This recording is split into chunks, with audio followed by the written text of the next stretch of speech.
What is up, guys? Hope you're all doing good. Hope you're doing good.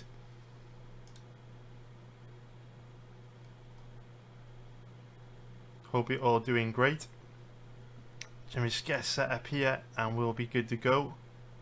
What is up, everybody? What is up? What is up? Are we on Twitch as well? Looks like we're working great. Alright, guys. Hope you're all doing good. So we're up and running everywhere, man. Let me just get some messages out. And we'll be good to go.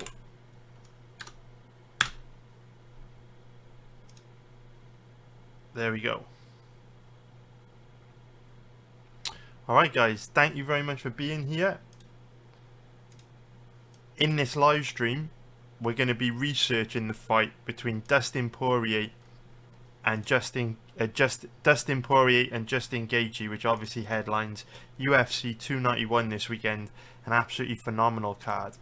So I thought this would be a good opportunity to do a live stream research session where we take a deep dive into this matchup, figure out what's going on with it, take a look at the past fights or recent fights of both Poirier and Gaethje, see if we can work out who's more likely to win out of the two and whether either of these guys is going to be worth betting. So if you're watching this after the fact on YouTube and you're wondering why there's no timestamps or anything like that, just know it's because it's a really unstructured live stream where I'm going to be watching these fights, researching it for the first time, seeing if we can dig up any bets. So let's get into it. So shout out to everyone watching at the moment. Hey, what's up? What's up, Hamilcar Barkas? Good to see you, mate. What's up, Jake Sidoli? What is up, Mimi? Mimi is saying, how come you said to bet Holly home? I didn't, dude. I didn't say to bet Holly home. I didn't. Did you watch the video or did you just look at the thumbnail? I didn't actually say to bet Holly home, mate. So I don't know where you actually got that from, unfortunately. If you look at the bets on my website, you can see that I didn't say to bet Holly home. And if we go to the YouTube channel and you look at the video, whoops, we go to the video for that event, the title was, am I betting Holly home? Question mark. So it was kind of me saying that I was thinking about it, I wanted to, but there were enough red flags where I decided not to bet her, which I said in the video. So yeah, I didn't bet Holly home, so you must have not watched the whole thing. So yeah, maybe you just misunderstood the thumbnail, something like that. Always watch the breakdown videos, man, where I obviously explain how I'm feeling about a fight. So yes, what's up, Joey McBride? Hope you're doing good, mate. Hope you are doing good. So yeah, in this live stream, what we're going to be doing, guys, nice to have a little chat to Mimi about a past fight, give everyone time to get online here. And yeah, let's just stop beating around the bush. What's up, early mornings? Good to see you, mate. Let's get into some fight research. So, hey, what's up, Hilks? Good to see you, mate. What's up, Taz? Hope you're doing good, dude. Hope you're doing good. Yeah, so let's get into the fight research for this one. So we'll refresh the page to get the latest odds. And let's start off by taking a look at the odds. So we can see that Dustin Poirier is the slight favourite at average odds of around 1.71, which is going to be minus 141 for an implied probability of 58%. We take a look at the odds on his opponent Justin Gaethje, we can see that he's around an average of 2.20, which is going to be plus 120 for an implied probability of 45%. So Dustin Poirier, 34 years old, 5'9" with a 73-inch reach. Gaethje, 34 years old, 5'11" with a 70-inch reach. So both guys roughly the same age, roughly the same size, pretty much at the same stage in their careers as well, which is why I guess this fight is even happening, right? It's like a legacy fight where both guys have put on amazing fights throughout their career, two of the most entertaining guys in the history of the lightweight division. So it's quite nice that they're fighting for like a little, I mean, I'm not going to call it a made up belt, even though it kind of is, but it's kind of, I feel this is like a legacy belt. and it's a shame that someone has to lose because of how incredible both these guys are. What's up, ST Hong, mate? Hope you're doing good. Hey, what's up, Hillary? Hope you're doing good. Maybe Paul Diaz later in the week. Yeah, when is that Paul Diaz fight? It's mid-August, right? I think we got a few weeks to do Paul Diaz, unless I'm wrong. I think that's mid-August. So yeah, we'll do that one as well. That's a good one, Hilt. Thanks for reminding me, mate. What's up, ABH? Good to see you, dude. So yeah, Joey, we'll do Jake Paul Diaz as well, for sure, man. Okay, so the way this is going to work is I would love to be able to play fight footage of both guys, because then we'd all be able to look at the same thing. But I'm worried that if I do that, the stream will just get taken down for copyright.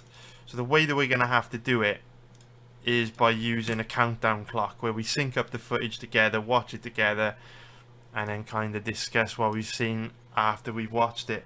And I'll commentate it from my perspective, from a betting point of view, say what I'm seeing, and hopefully we'll learn a lot more about how these two match up for this weekend. So do you guys have any preference on like the first fight we should watch? I feel like it doesn't really matter. Should we start with Poirier? Yeah, we'll start with Poirier. I think Poirier... No, actually, that's not the best fight to start with, because what I'd quite like to do is to watch Poirier versus Chandler and Poirier versus Chandler and Gaethje versus Chandler, kind of like alongside one another, because where they're facing the same guy, it may be easier for us then to like visualize how they match up stylistically.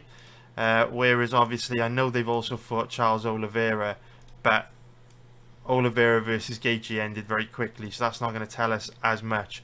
So what we could do is, if we watch Gaethje Fiziev, and then after that we watch Poirier Chandler and Gaethje Chandler, that'll be like a nice segue where we can watch those two fights side by side, because that might give us some insight, which would be really useful when we watch both guys fight exactly the same fighter. Hopefully that'll work out well. So the cynical Slayer is saying he's got Poirier winning but more value on Gaethje. You know what, Slayer, mate? I have got no opinion on this fight at all. Like, coming in, I just don't know, because the way I look at this fight is they're both so good everywhere. They're both so dangerous. They've both got so much power in their hands, but at the same time, they both get rocked a lot as well. Like, they both eat really big shots. It's one of those fights where I'm really not sure at the moment. I'm not too sure. So, be interested to see how it plays out when we watch the footage. Let's get into it then. Let's get into the first fight. So what I will do is we will start off with Gaethje Fiziev, and I will share the link for that fight everywhere, so it's easy for you guys to click and find if you're on Fight Pass or ESPN Plus. So just give me a sec to find the link on Fight Pass. Fiziev is probably going to be easier to find, right? Here we go. Here it is. So this is the link of Fight Pass.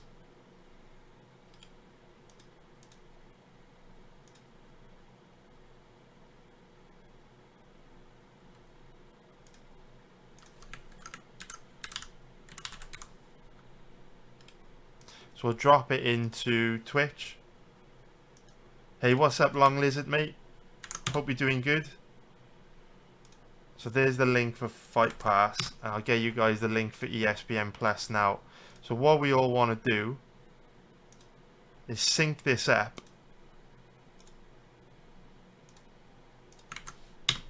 for the very start of the fight, and then I'll hit play on the countdown clock. We can all watch it at the same time, talk through what's happening. Maybe we'll be able to figure out who's more likely to win this. So sync up like the very first second of the Fiziev versus Gaethje fight for me. and we'll see how it goes. I'll also quickly switch my camera so you're not looking at the side of my head. Now you get to see my face, which isn't a good thing. It's not a good thing to be looking at my face, but there it is. Fucking hell, not good. Ugh, not good. Alright, let's take a look. So, let's get into it. Let's go, let's go. What can we have up like here? What can we have up here, do you think? Should we just put that as a background? It's not the best. It's not the best. We'll have that as a background. Alright. So, the Cynical is saying, I feel like Poirier has better boxing, better chin, and better fight IQ. I haven't seen the odds, but he'll probably be a big favourite due to Gaethje being more popular, so the value will be on Gaethje. You know what? The odds are around even money, man. They're pretty much even money, with Poirier just as a slight favourite. What we'll do as well, if you guys like this, we'll do a stream for the Pereira versus Blachowicz fight tomorrow. So let's go. Let's go, let's go. Alright, so what we'll do is, let's start watching this. So hit start on the fight in 5, 4, 3, 2, 1, go. So what was cool is we actually live bet Gaethje in this fight. We had a nice winning live bet on it. So, be interesting to look at the fight back, revisit what we saw in the cold light of day that led us to bet Gaethje live, because he was struggling early from memory. And of course, one of the biggest weapons both guys have got coming into this is their leg kicks. We just see Gaethje land a massive outside leg kick there on Fiziev, and we know Gaethje has had a lot of success with his leg kicks throughout his career. Poirier hadn't, to be fair, but obviously he gave Conor McGregor massive problems with those leg kicks. That's something that Poirier's developed in recent years. So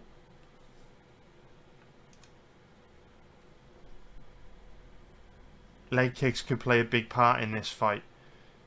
Pretty big, because we know both guys have got predominantly boxing based styles where they do both stand pretty heavy on their lead leg. For that reason, especially if they both show each other a lot of respect with their power, leg kicks could be a big deal in this one. Out of the two, you'd say Gaethje has got the better leg kicks out of the two.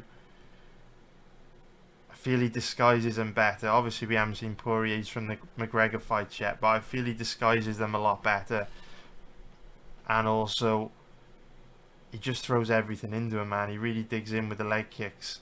What's going to be interesting about this fight is that Fiziev is a lot more technical than Poirier, and he's a lot faster at covering the distance.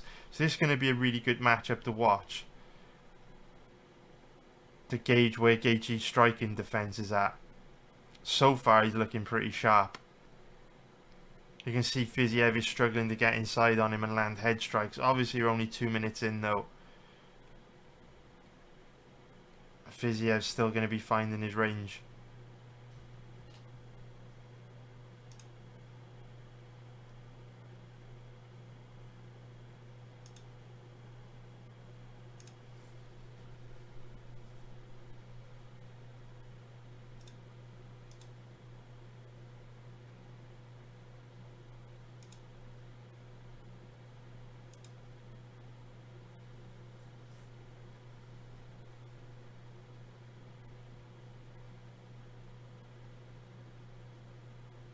So what I'm seeing in this first round, obviously in a lot of Gaethje's fights, we've seen him come out all guns blazing, refusing to take a backward step and fighting fire with fire. What I'm seeing from Gaethje here is like a very... it's a very cautious start, where he's trying not to get into any big exchanges. He's trying not to put himself in too much danger. He's showing Fiziev a lot of respect. And Gaethje's just taking time to kind of find his range, settle into a rhythm, get comfortable in there. Whereas we know in the past, Sure, we'll see it in the Chandler fight. Gaethje's been guilty of starting really, really fast and then burning himself out. Where in some of his fights we've seen him slow down quite a lot. Not really seeing that here. We are seeing Gaethje get more aggressive now. He is starting to get into bigger exchanges, but for some reason Fiziev is really struggling to land, which is a bit surprising because when they do exchange, Gaethje is standing right in front of him and Fiziev is usually a sniper.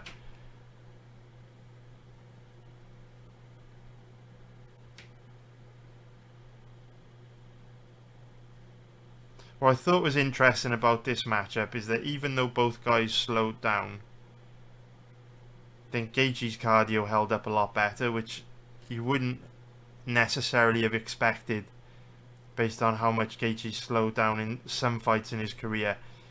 But remember, when we talk about how much a fighter slows down, a lot of it is to do with pace, right? And because Gaethje has started much slower here, it enabled him to finish much faster or much stronger. Whereas in this first round, Fiziev is the aggressor. He's really taking the fight to Gaethje, putting a lot of pressure on him, throwing a high volume of strikes, whereas for the most part Gaethje is just kind of playing the role of matador, staying on the outside, letting Fiziev come to him, just very much focusing on defending himself in this first round. Beautiful knee to the body there from Fiziev.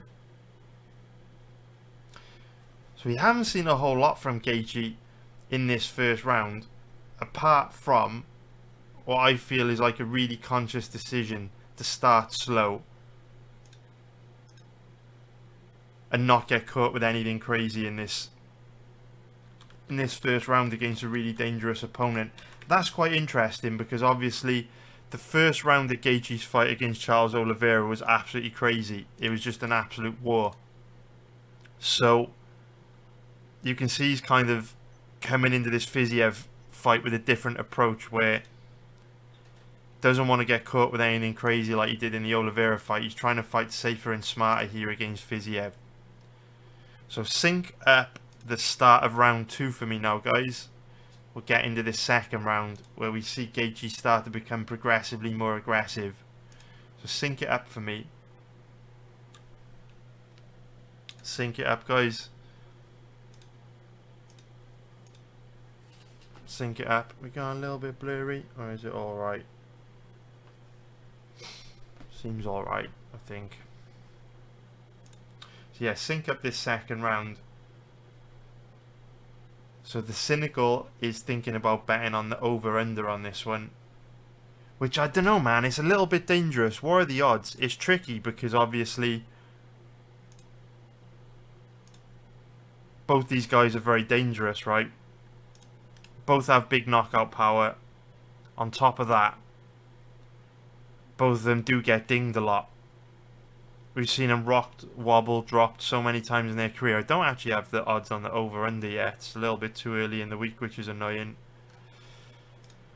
Yeah, I'm not too sure about that, man. I'm not sure it's the type of fight I would be betting the over in. Let me just see if I can fix this focus situation here. There we go. That's a little bit sharper. There we go.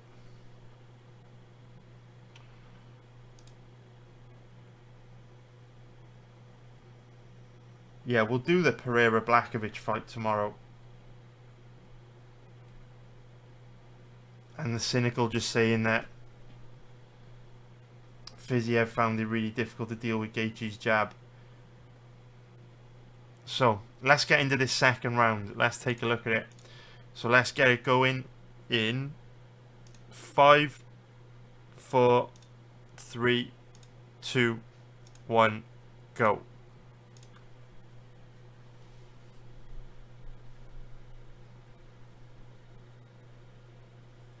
Pop that in the background.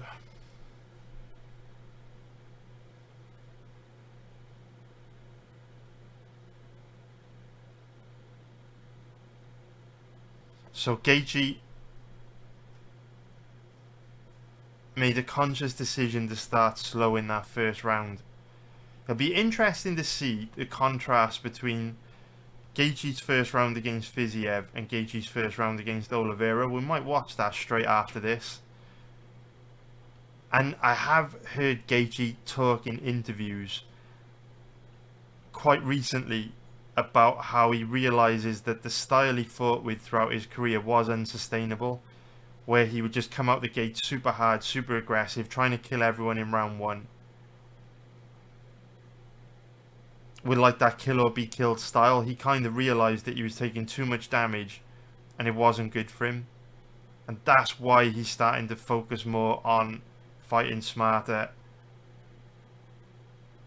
focusing more on defending himself. And you can really see that in this performance, because Fiziev's really taken the fight to him. And what you would usually see from Gaethje is he'd refuse to take a backward step. He would stand in the middle of the octagon, he would fire back, and that's not what we've seen from him in this first round. He's got a little eye poke here, we will let play out. Oh, thank you. Fiziev is saying that over 2.5 rounds is minus 120, which is going to be about 1.80. Odds are about 1.80, something like that.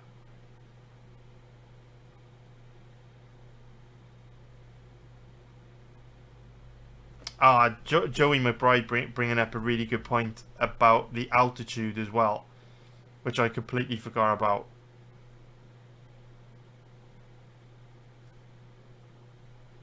Where obviously this fight is taking place in Salt Lake City, which we know is at high altitude. And Dustin Gaethje, obviously, boys, my brain is scrambled. Justin Gaethje obviously trains at high altitude at Denver, Colorado, so he would be better conditioned to dealing with the high altitude of Salt Lake City.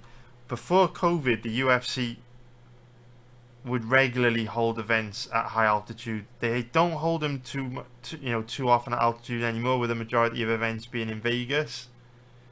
But it does wreak havoc on fighters' cardio. Generally, what you see on events that take place at high altitude is a lot more fights go into a decision, just because what happens is fighters slow down way earlier in the fight than they usually would, and then you just get a lot of like sloppy, a lot of sloppy fights where both guys kind of lack the power, the energy to finish one another. So whereas the cynical Slayer earlier on was talking about the over 2.5 rounds, and I was like, I'm not sure about that, because of how dangerous both of them are and how willing they are to exchange.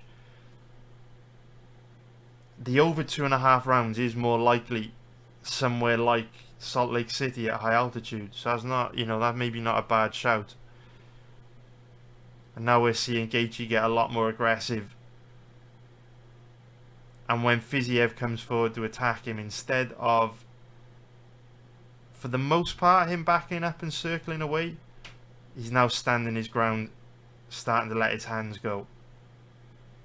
And what is really notable to me about this round is Gaethje's hand speed. He actually looks the faster out of the two. Really, really quick.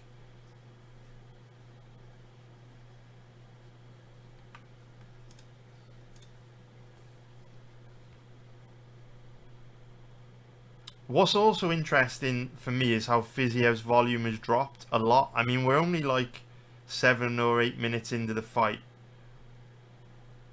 Fiziev's volume has really dropped hard, which you wouldn't expect. I know he does slow down as fights wear on, but it wasn't like the first round was contested at a crazy pace. And on top of that, he did have a little bit of time to recover during that foul.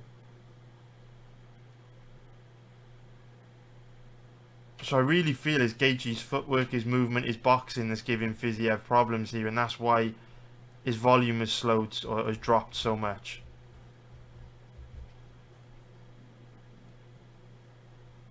Gaethje's looking really sharp here. And again, going back to what Joey said, with this fight being at high altitude, you would expect Gaethje to perform way better at high altitude than Poirier, because he's been training there for, how long now? at least since he's been in the UFC. I'm not sure he was training when he was in the World Series of Fighting. But he's actually from Denver, Colorado, right? So he might have been training there his whole career. Either way, he's been there for years. So a really good first round, a really good second round for Gaethje. I mean, he's barely got a scratch on his face. Fiziev really struggled to land in that round. Somehow Gaethje was able to stand right in front of Fiziev, and just like in round 1, make him miss. Fiziev really didn't have barely any success with his boxing in that second round. So let's now check out the third round. Sync up round 3 for me. So round 3 starts in about 14 minutes 56 seconds on Fight Pass. Sync it up for me. You know what? You know what's cynical? I don't see this fight go into the ground. I'd be surprised. I'd be really surprised. Because it's very rare you see either of these guys try to take their opponents down. Gaethje's obviously got a collegiate wrestling background. I know Khabib caused him big problems on the ground, but Poirier's obviously not at that level. Both these guys, for the most part, like to stand and bang. I don't think they'd risk... I really don't think either of them would risk burning themselves out, exerting loads of energy trying to get the other to the ground if they know it's going to be difficult to hold them down. So I'd be surprised if grappling came into it. I could be, I could be wrong, but I can't remember the last time we saw Gaethje use a grappling heavy game plan. Poirier obviously used a bit of grappling against Conor. But Gaethje is very difficult to take down and hold down with that collegiate wrestling background. So I'd be surprised if we saw grappling. So ST Hong is saying that he thinks Denver is even higher altitude than Salt Lake City, which would give Gaethje an even bigger edge, right? Thanks for letting us know, mate.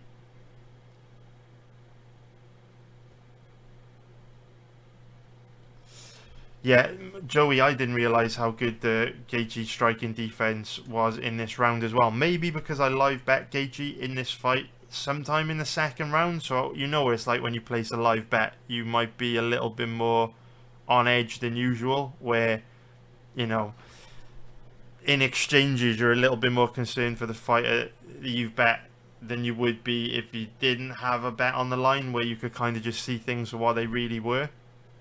But yeah, Gaethje looked amazing in round 2. Like, Fiziev barely landed anything. It's quite shocking to me. So let's get into this third round now. Start it in 5, 4, 3, 2, 1, go. Here we go, here we go.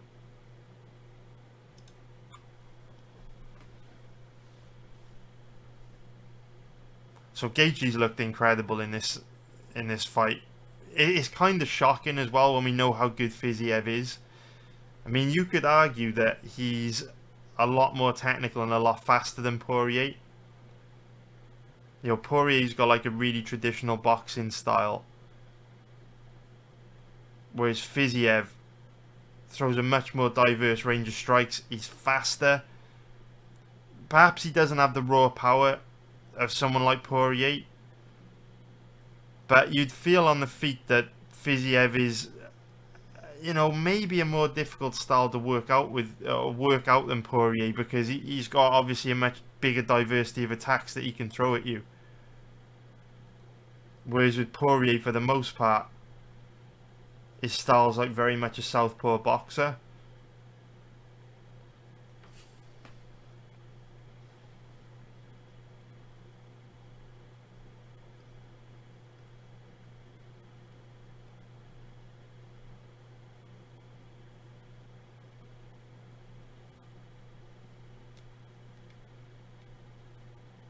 So a slow start to this round for Gaethje.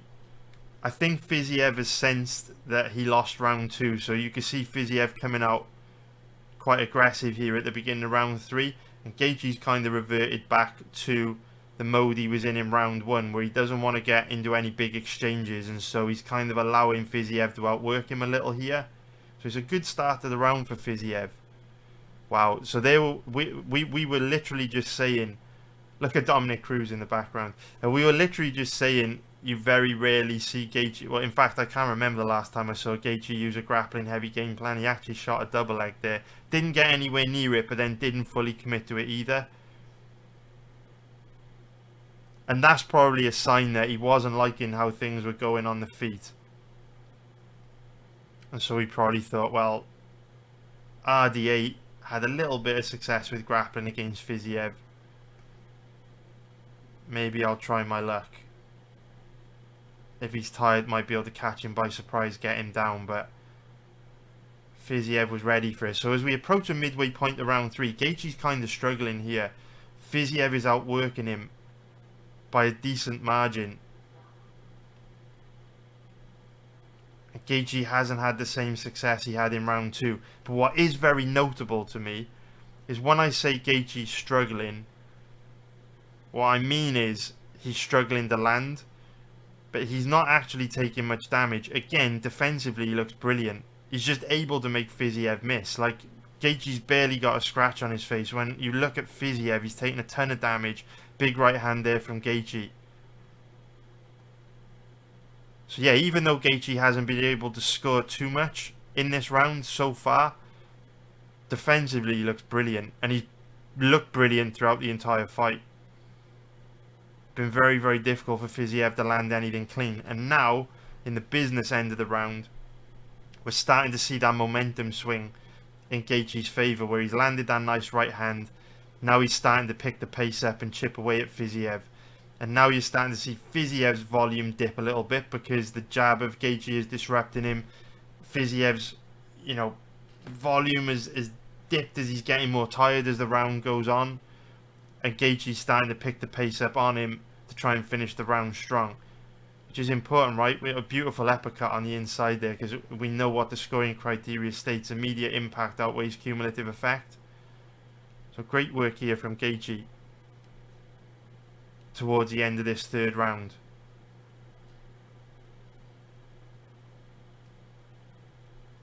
And it just goes to show a real good fight IQ from Gaethje, right? Because when Fiziev's been aggressive, he's just focused on not allowing Fiziev land too much. Just playing the role of matador.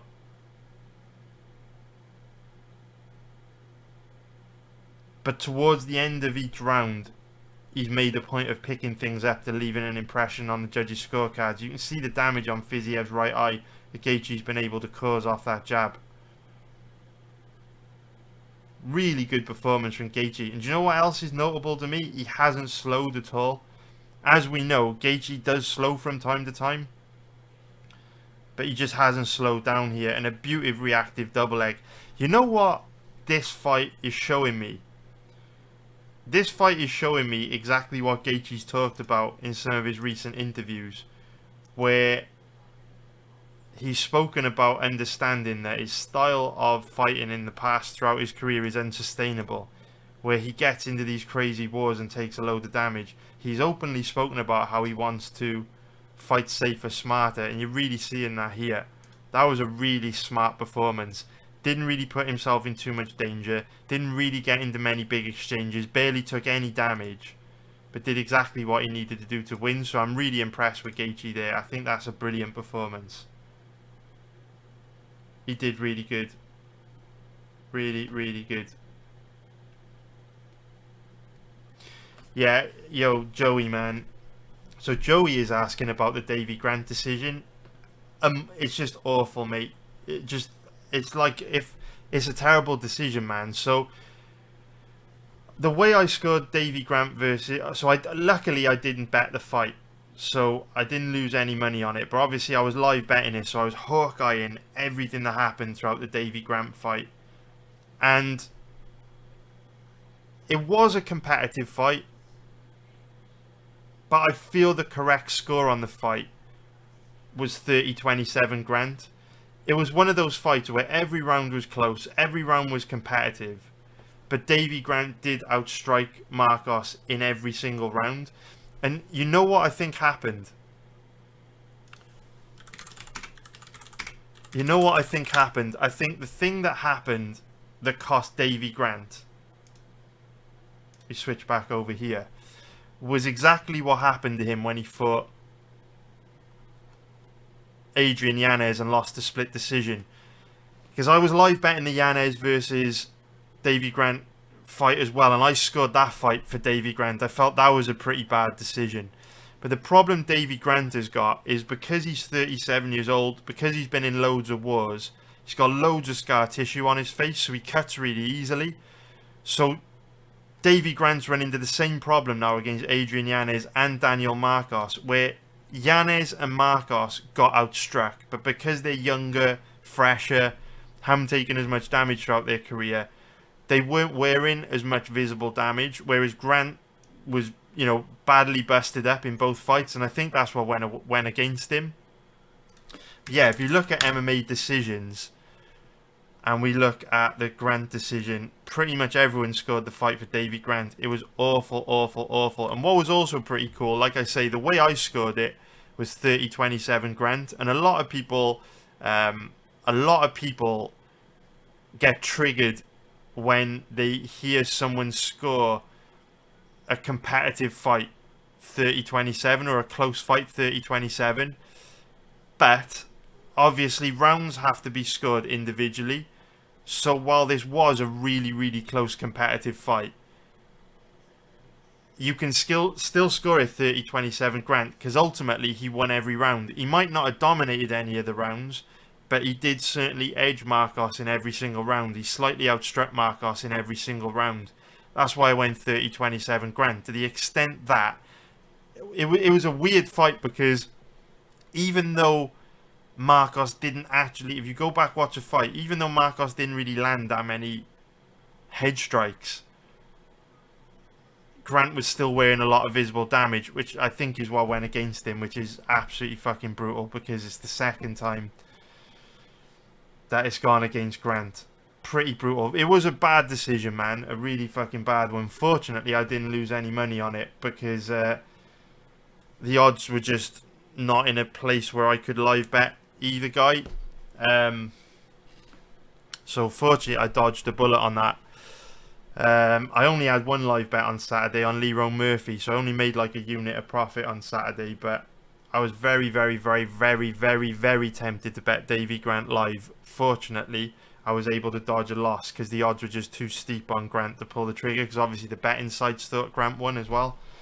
So fortunately, the bookie saved me from a loss, because if the odds were better on Grant, I would have 100% bet him live. No doubt about it. It was a real bad one. We got anything on Twitch? Oh, thanks a lot for subscribing, Paul, mate. Really appreciate it, mate. Thanks a lot, mate.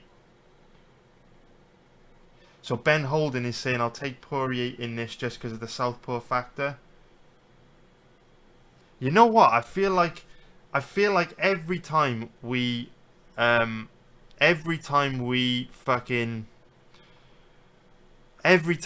or personally, not we, right? Every time I write Poirier off, he surprises me. So I need to be careful with Poirier. He's one of those guys where you watch him, and to be fair, he does have a lot of weaknesses, because, you know, he is weak off his back. We saw that against Chandler. He does slow down a decent amount in a lot of his fights. Again, we kind of saw that against Chandler. He does get dinged a lot, does take a lot of damage, but every time I write him off, he fucking surprises me. So you need to be careful with him. Oh, nice one, Ben. I didn't actually bet Paul Craig, though, man. In the breakdown video, I just kind of said I do think with how much Andre Muniz slows down, like, there's a real opportunity Craig could win this fight late on, but I didn't actually bet Craig. I tried the live betting, but the odds were suspended. As soon as, you know, when Craig got that first double leg in round 2, and then lost position and got reversed, and Muniz was on top, I was trying to live bet him then, because I knew after those grappling exchanges, Muniz would be really tired, exactly like he was in the Brendan Allen fight, but the odds were just suspended like the whole time. so I just wasn't able to get a bet in, which is really annoying. The odds were suspended more often than usual last weekend, which you get on like daytime European events, which is really annoying. Liquidity is just really, really low on European events, which is a bit annoying. That's the way it goes though. So what we'll do now, guys, is take a look at Justin Gaethje versus Charles Oliveira. I just want to see if he kind of got caught in the first round, or if it was one of those situations where he was the old Gaethje that would come out, get into a firefight in round one. Of course, with a guy as aggressive as Charles Oliveira, you don't always have a say in the matter, right? Because he's going to come forward, take the fight to you, get in your face, force you to engage. So Hitman likes the over as well. So a couple of people now have said they like the over on this fight. The over 2.5 rounds, right? See, honestly, that never entered my head. Because the way I look at this is, if I bet the over on a fight, I want to be betting on the over on two fighters that aren't that dangerous. These two are so dangerous, I just feel like might be playing with fire a little bit to bet on the over. But I do like him more now that it's at altitude. So sync up this fight for me, guys. Oliveira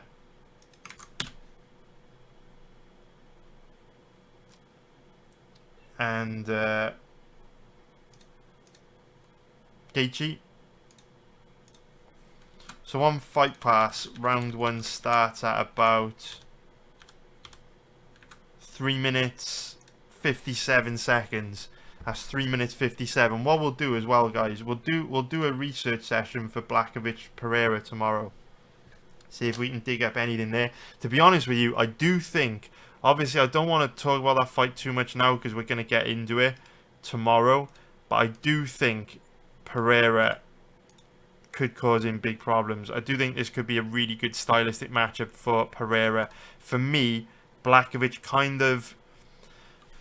For me, I don't feel Blachowicz has looked particularly good in his last three. I think if Ankalaev would have fought a little bit smarter, gone to his grappling earlier, he would have dominated. Rakic was outstriking him comfortably before a freak injury, and obviously he rolled over, played dead against Glover. Gave up very easily. I think Blachowicz is just 40 years old, man.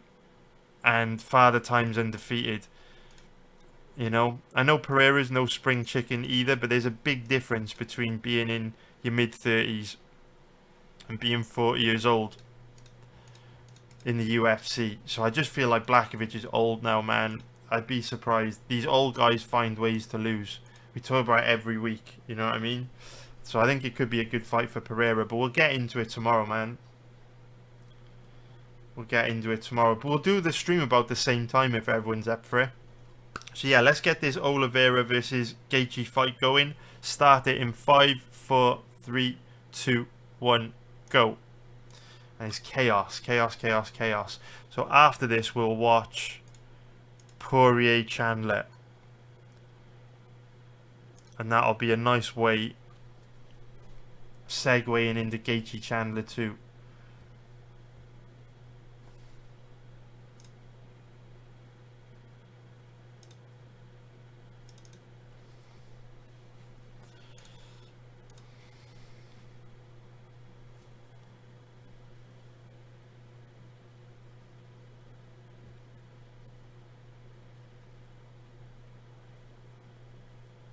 So big right hand from Gaethje to knock Oliveira down.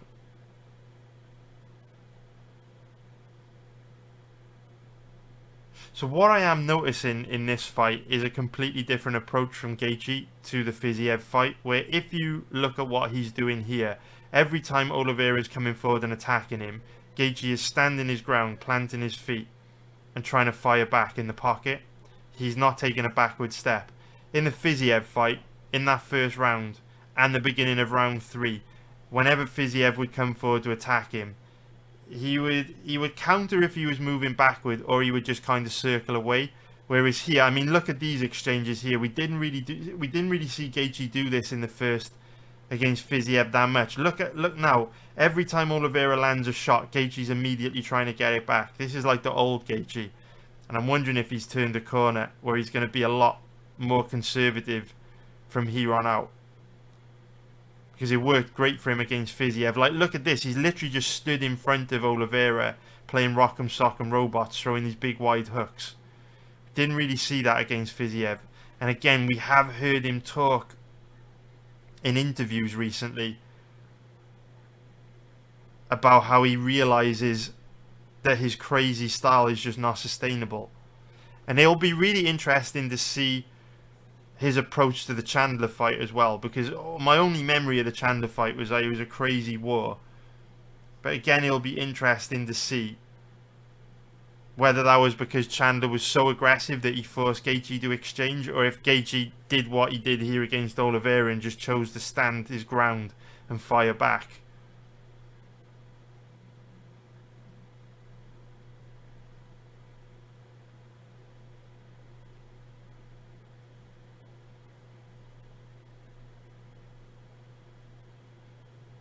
Like, you can see even sequences like this, right? And that he got caught with the right hand. He just didn't do that against Fiziev. You saw it there. Gaethje kind of blitzed forward, threw a leg kick. Then as Oliveira came forward to fire back, Gaethje just stood his ground and started swinging for the fences, and that's how he got caught with the right hand that dropped him. So it does appear, obviously we don't know for sure. All we can do is try and make the best decision possible with the information we got available, which is watching this fight footage.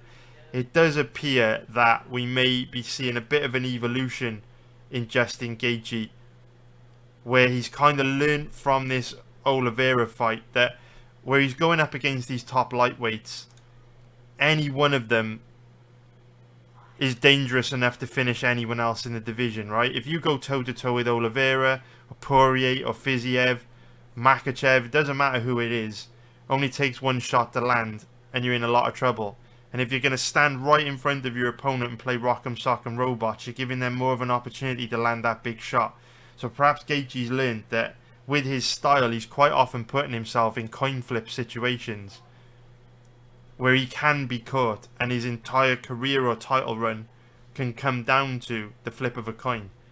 So maybe what he's been talking about in interviews and the strategy that he used against Fiziev is him kind of learning from his loss against Oliveira that it's just not smart to fight like that. And he looked absolutely brilliant against Fiziev. So if he is taking that attitude now, I think it's a huge step forward for Gaethje.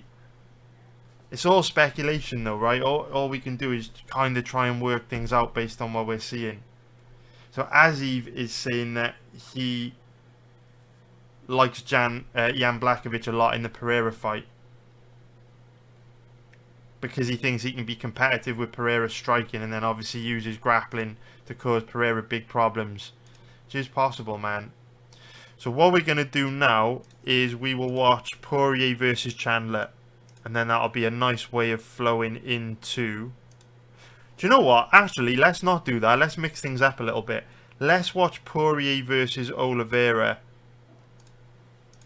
because we've just watched Gaethje against Oliveira, and then we can move into watching Gaethje and Poirier against Chandler. So we'll do things in a slightly different order. Just by watching two different fighters that are competing against one another fight the same guy, it just helps visualize what's more likely to happen. So I'll drop the links in now. This is going to be Poirier versus Chandler. Drop the links into the chat. Poirier versus Oliveira, sorry. So sync this one up for me, guys. Get the first round synced up. It's such a shame we can't actually use fight footage on these streams. It would make watching them a lot better. It would make it a lot easier as well for everyone to follow what we're doing. But that's the way it is. Suppose Dana would not be too happy with us just watching all these fights, or sharing all these fights for people that don't have Fight Pass. So just gonna catch up with some questions as well. So Ben Holden is saying, can Jan take him down and do exactly what he did to Izzy? Feel like the chance of that are 50-50. So I'm not 100% sure, Ben, because I'm working from hazy memories, but from memory, Jan is the kind of fighter that if you force him to grapple just a little bit, he gasses out extremely quickly, which is why he struggled in the second half of the fight against Ankalaev. So it doesn't matter if he is the one initiating the grappling or defending himself against grappling, generally speaking, from memory, Yan doesn't really have the cardio to grapple for very long. And remember, he's 40 years old now, so he's not going to be getting any better. If you think back to the Izzy fight, and again, we're talking about pacing, right? So we've just noticed like the intricacies of the pacing that Justin Gaethje used against Fiziev. Like, it's really important to try and decode the decisions a fighter is making in order to pace himself. So again, we don't know for sure because we're working from hazy memories, but we'll obviously cover this in the live stream tomorrow. If you think about Blachowicz' performance against Izzy, where essentially he used grappling to beat Izzy, I don't think Yan started grappling until round 3. And that was a conscious decision he made, because if he would have grappled early in the fight, he risked gassing himself out so that he wouldn't be able to defend himself late on. So when people say, I think Yan is going to be able to use grappling against Pereira, I wouldn't be so sure. Because Yan is in this tricky position where if he uses a lot of grappling early in the fight, he risks burning himself out. And of course, Pereira might slow down as well, right? Because, you know, we've seen Pereira slow a little bit. You know, in certain fights, his output was very low in the first Izzy fight. So, yes, Pereira might slow down if Yan grapples a lot. But I think Yan's cardio is a lot worse, especially with him being 40. So he might back himself into a position where if he grapples really hard in the first and second round, he may not have the energy to take Pereira down in the third, fourth and fifth round. And he might be a lot sloppier on the feet, which would enable Pereira to have more success in striking. But the problem is, if Blachowicz then waited until the third, fourth or fifth round to grapple, by then he might have taken so much damage standing up, or might even be too tired to take Pereira down. So it's very like, it's not clear cut in my opinion. But it'll be interesting to it will be interesting to the research for sure. We'll get into it tomorrow. We'll do it about the same time tomorrow, man. So Pablo is asking, what is the trickiest odds range in your opinion in sports betting to bet? I do think the odds range of like what you said, 1.50 minus 200 is quite tricky. Only because, generally speaking, if you place a bet on a fighter at like 1.50 minus 200, it's that middle ground where you're getting like a semi-decent return. And because you're betting on fighters in that odds range, you probably will win a lot of bets on fighters in that odds range. Because, I mean, if a fighter's a 1.50 minus 200 favourite, like they are going to win quite a lot, or else they wouldn't have been in that odds range. We know favourites win around 67% of the time in the UFC. So if you just blind bet every fighter that was in the 1.50 minus 200 odds range, you're going to win a lot of bets. But you got to be careful, because if you lose a bet in that odds range, you have to win 2 bets in that odds range then just to break even, right? Because say you place 1 unit on a fighter at 1.50 and he loses, you've lost 1 unit. You then need to win 2 bets in that odds range to make your unit back. Because if you bet 1 unit on fighters in that odds range, you get 0.5 unit profit. So essentially you need to hit like well over a 70% win rate. You need to be hitting like a 75% win rate to make betting in that odds range worthwhile, which is tricky. Very, very difficult thing to do, which is why most of my bets are in the even money odds range. Like if you look at our pre-fight bets, it's really, really rare that you will see me bet a big favourite in MMA. If we flip over, so we bet a big favourite on Moreno, blew up in our face. Fakhredinov big favourite, blew up in our face. Brown big favourite, we won. Sorry, we won on Fakhredinov, sorry. But yeah, you can see the majority of my bets are in the even money odds range. Even money, big underdog, even money, even money, even money, even money. Go to page 2, even money, big favourite, big underdog, big favourite, even money, even money, even money, even money, even money, and a big favourite. So the majority of my bets are in the even money odds range or underdog, and you can kind of see why, right? Because if we go back to page 1 and we look at, okay, so here we lost 2 units on Brandon Moreno, right? -2. If you look at other bets in that odds range, we won, bet on Randy Brown there, bet on Fakhretdinov, so that would have been 1.34 units of profit, but that doesn't even cover our single 2-unit loss on Moreno. So if we keep going, so we've made 1.34 back. We've got one there, so that would take us to like 1.84, and that would put us in profit. So it's really shit, actually. Like, when you look at the results, it kind of hits home how dangerous it can be to bet on big favourites in MMA. And look, our win rate is pretty good in that odds range, right? Because we've hit Joe Pyfer, we've hit Holloway, we've hit Algio, so that's 3-0, 4-0, 5-0, right? So 5-1. So to be fair, across the last 20 bets, we're 5-1 betting on fighters in this odds range. But that one loss puts a big dent in the overall results. Like, let's literally just add it up, right?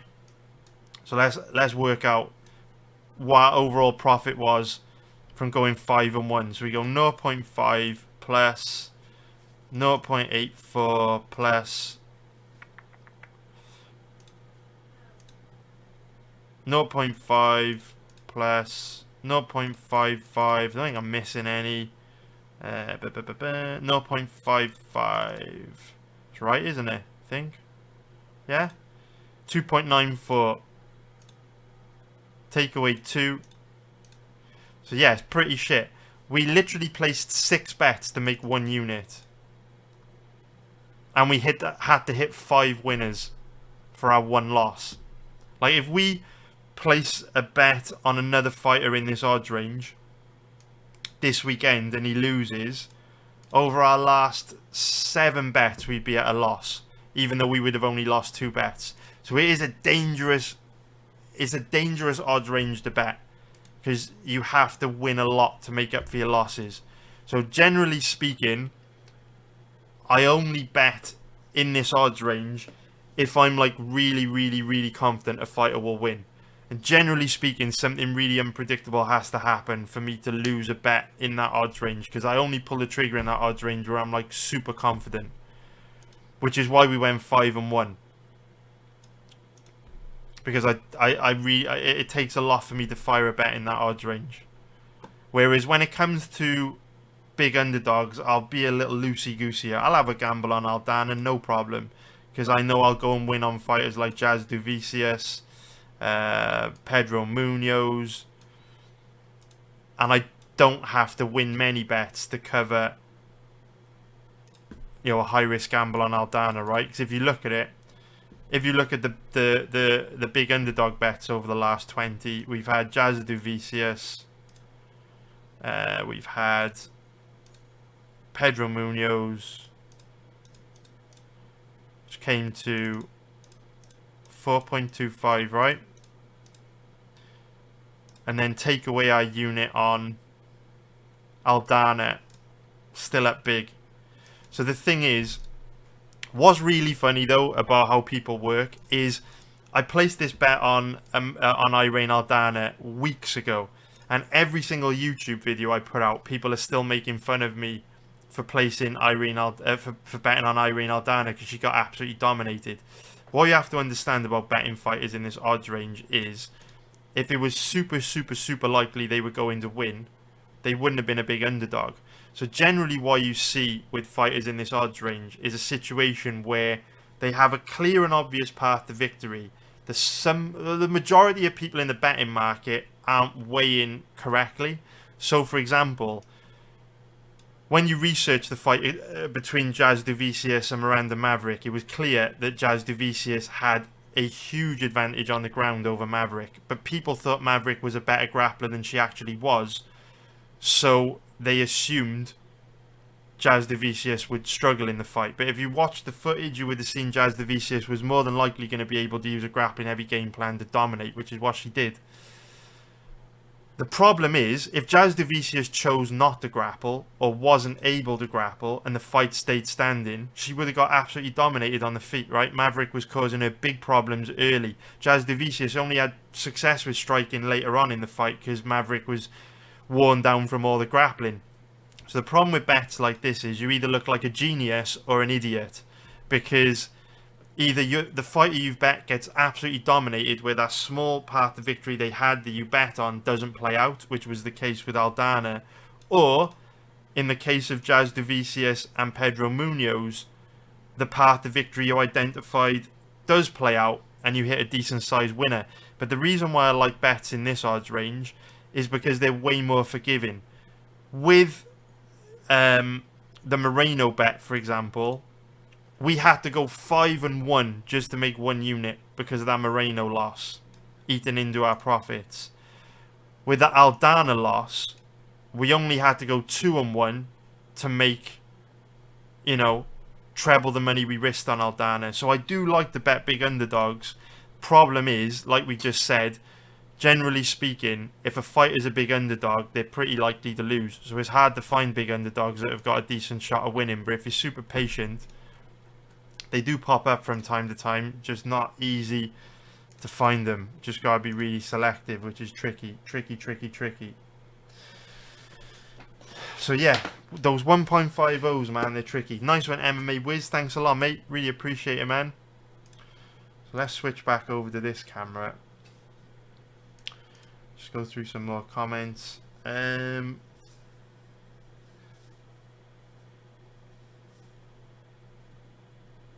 So that's a really good point that Taz has just brought up. So, you know, I was talking about pacing between Pereira and Blachowicz. Might not mean anything, it's a 3-round fight. You know what I mean? So that's a good point. So Blachowicz's cardio may not matter as much in a 3-rounder. He might have way more success with grappling. That's a really good point, Taz. So you know what? If it was 5 rounds, I would probably like Pereira quite a lot. Fact is 3 rounds. Maybe I might lean more towards Jan. But yeah, we'll stop talking about that fight now. We'll get into it tomorrow. We'll do a live stream for that tomorrow.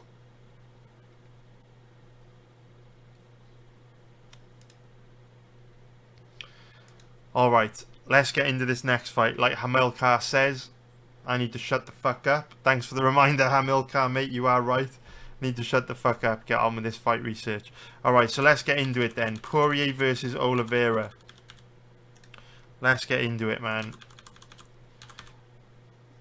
So round 1 on Fight Pass starts in 4 minutes and 5 seconds. 4 minutes, 5 seconds. Let's get it going. 5, 4, 3, 2, 1. Let's go. Let's see what we've got. So I'm really impressed by Gaethje against Fiziev. And it's nice to have just seen Gaethje have to deal with the forward pressure and aggression of Oliveira, and now we're looking at Poirier have to deal with the same thing.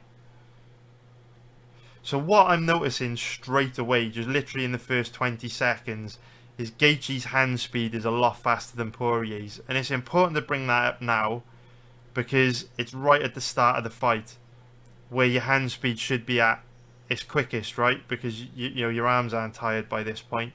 So straight away I'm noticing significantly faster hand speed from Gaethje. Like, even look at how Poirier throws like that looping left hook. Gaethje is much faster. And what I'm also noticing is Fiziev is also significantly faster than Poirier. So obviously it only takes 1 shot to land, and we know Poirier has got big power.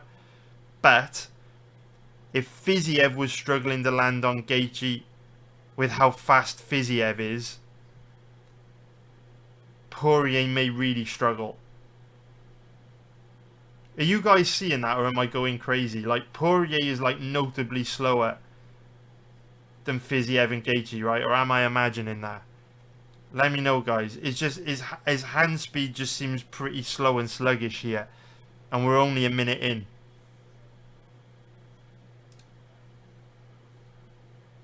Let me know. Let me know.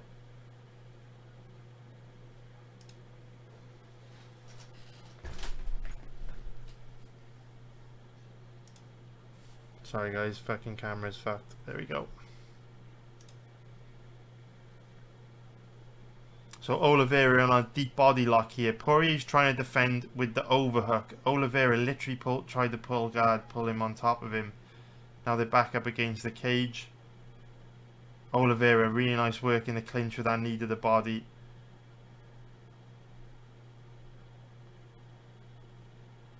Do you know what is also interesting to me? Poirier doesn't do anywhere near as good of a job of defending himself when he's under pressure. Whereas Fiziev was really struggling to land clean and hard on Gaethje. And I know Oliveira is very aggressive and he is longer than Fiziev.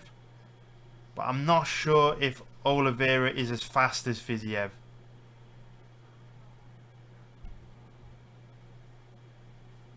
What I'm also noticing from Poirier is he doesn't have that same tightness of defense that Gaethje does. He throws like really wide shots. It leaves himself open to straight shots down the middle. Like, he's very open. You know, in these exchanges, Poirier's very open. His hand speed is looking really slow, man. His hand speed is looking really, really slow. And what I'm noticing is he's taking big, deep breaths as well. I kind of want to show you a clip, but I don't want to get the stream taken down for copyright. But we're only 3 minutes in, and I know this fight's been contested at a big pace. But Poirier is breathing quite heavily here. His mouth's open wide, struggling with the pressure. Whereas we've got to remember, Fiziev put a lot of pressure on Gaethje. Gaethje didn't slow. What we've also got to remember is this fight is at high altitude. Gaethje trains at high altitude at Denver, Colorado. We're seeing Poirier take big deep breaths here, and we're literally only 3 minutes in. And this fight this weekend is going to be at high altitude. So I am definitely leaning towards Gaethje here based on what we've seen. Because he's the underdog as well, right? So far, I'm not seeing Poirier do anything which I think could cause Gaethje a problem. Because what we've also got to remember, in all these exchanges, look at how heavy Poirier is standing on that lead leg. And we know one of Gaethje's biggest weapons are those calf kicks. So not only is Gaethje, from what we've seen, probably the better boxer out of the two, but he can also significantly affect the mobility of Poirier with leg kicks. Now I know Poirier has good leg kicks as well. We saw that in the Conor fight, but he's not throwing any here. And I just feel Gaethje disguises them a lot better than Poirier does. Look at the big deep breaths. Look at the body language from Poirier. He's taking big deep breaths in through his nose, out through his mouth. This fight's at high altitude. Now, of course, there's lots of reasons why Poirier's looking tired here. The fight was contested at a fast pace. He took some damage to his nose early. But it's 3 minutes in. And this fight this weekend is going to be at high altitude. And Gaethje looked great against Fiziev. So sync up round 2 for me now, guys. It starts at 10 minutes 18 seconds on Fight Pass. As Eve is saying, Poirier's not the fastest guy. He relies more on his timing. Just going to catch up on some comments. So a few people are talking about the fact Poirier is a southpaw will make the fight a lot trickier for Gaethje. Mekken is saying, I trust Poirier's chin much more. I think Gaethje's power is overrated. Poirier's pressure will break Gaethje in my opinion. So Ben Holden's agreeing with the speed. So Mark Damaris. Mark as well, mate. I know you emailed me about a free trial to live betting, mate. And I emailed you back. Let me know if you sent me a username, mate. We'll get you set up, Mark. We'll get you set up in time for this weekend, mate. Let me know, dude. Jake is saying Dustin's definitely slower but packing more power.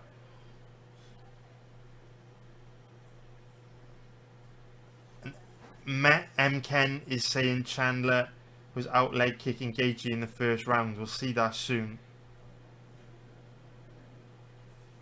And M. Ken is also saying that Poirier always breathes deeply like that.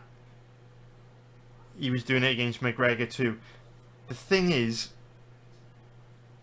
when you look at his slow hand speed with the heavy breathing, for me it does show me that Poirier is not able to sustain a high pace like Gaethje might be able to, especially at high altitude.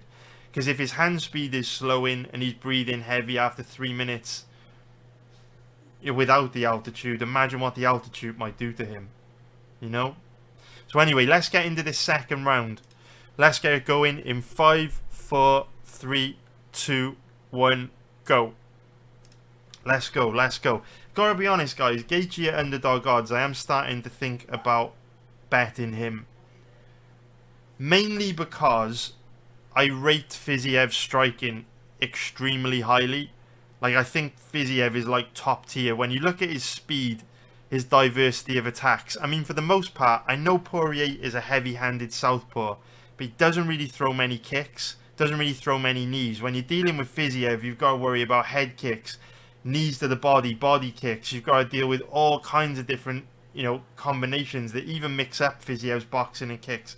Fiziev covers distance quicker, he's faster. So the fact that Fiziev really wasn't able to land very much against Gaethje, it does speak volumes to me. Because even though Fiziev obviously doesn't have the big wins on his record that Poirier does, I think from a technical point of view, Fiziev is like a really, really, really tricky style. And the fact Gaethje was, for the most part, able to completely neutralise the threats that Fiziev brought to the table, like, that gets me excited about what Gaethje's going to be capable of doing this weekend. And essentially, Poirier's kind of pulled guard here, and he's going to the body triangle off his back. So, where we were saying in round 1, Poirier was looking tired with the heavy breathing, the slow hand speed. His body language here to me is also saying he's pretty tired. Because when you've got a guy that flops to his back easily like that and then goes to the body triangle off his back, when you go to the body triangle off your back, you're not making any attempt to do anything to try and get back up to your feet. So what you want to see in a fight like this is, as soon as Poirier were to hit the ground, to treat the ground like lava and to urgently start making moves to pop back up. Now, some people may say the reason why Poirier has gone to the body triangle is because he's very aware of how dangerous Oliveira is on the ground. So by going to the body triangle off his back, he can tie up Oliveira's posture, or control over Oliveira's posture, which means Oliveira's not posing any threat of a submission to him in this position. But in a fight of this magnitude, with the level these two guys are at, what you'd want to see from Poirier was him showing a lot more urgency to work his way back up to his feet, to trying to create space for himself off his back. And ever since they hit the ground, a minute ago, he's not doing any of that. He's literally just lying on his back in this closed guard position, not making any attempt to get back up to his feet at all. So this is like red flag city for me. Because, literally after a couple minutes, Poirier was starting to look tired in round 1. And now he doesn't look like he's got any energy off his back to get anything going. And we're only round 2 of a 5-round title fight. So it's going to be really interesting to see how Poirier looks after the first round of the Chandler fight. To see if, again, he's breathing heavy, his hand speed looks slow. Because we know Chandler had success against Poirier on the ground in that fight too. I'm just not liking what I'm seeing from Poirier here at all. To the extent where I'm getting a little bit surprised that he's the favourite in this fight. And you know what? Generally speaking, this is the kind of odds range that I like to play. Because the way I look at fights in this odds range is, if you look at two guys like Poirier and Gaethje, they're in that even money odds range, and you can lean like 60-40 one way or the other, especially if you can bet the guy that's the underdog and you lean 60-40 towards him. Yes, you're betting on a fight which could go either way because you're dealing with two extremely high level fighters who are both dangerous. And, you know, capping someone at 60% is not a hugely strong position to put your money in because it's not that much better than a coin flip situation. But when you're also getting them at underdog odds like Gaethje, if you can slightly lean towards him, like, that's quite a good risk to reward ratio.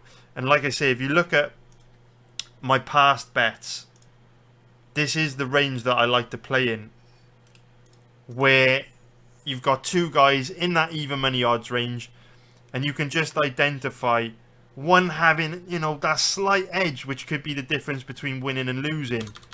And then if they're the underdog, you also get, you know, a really, really, really good risk to reward ratio. So sync up round 3 for me, which starts at 16 minutes 35 seconds on Fight Pass. If you look at it, right,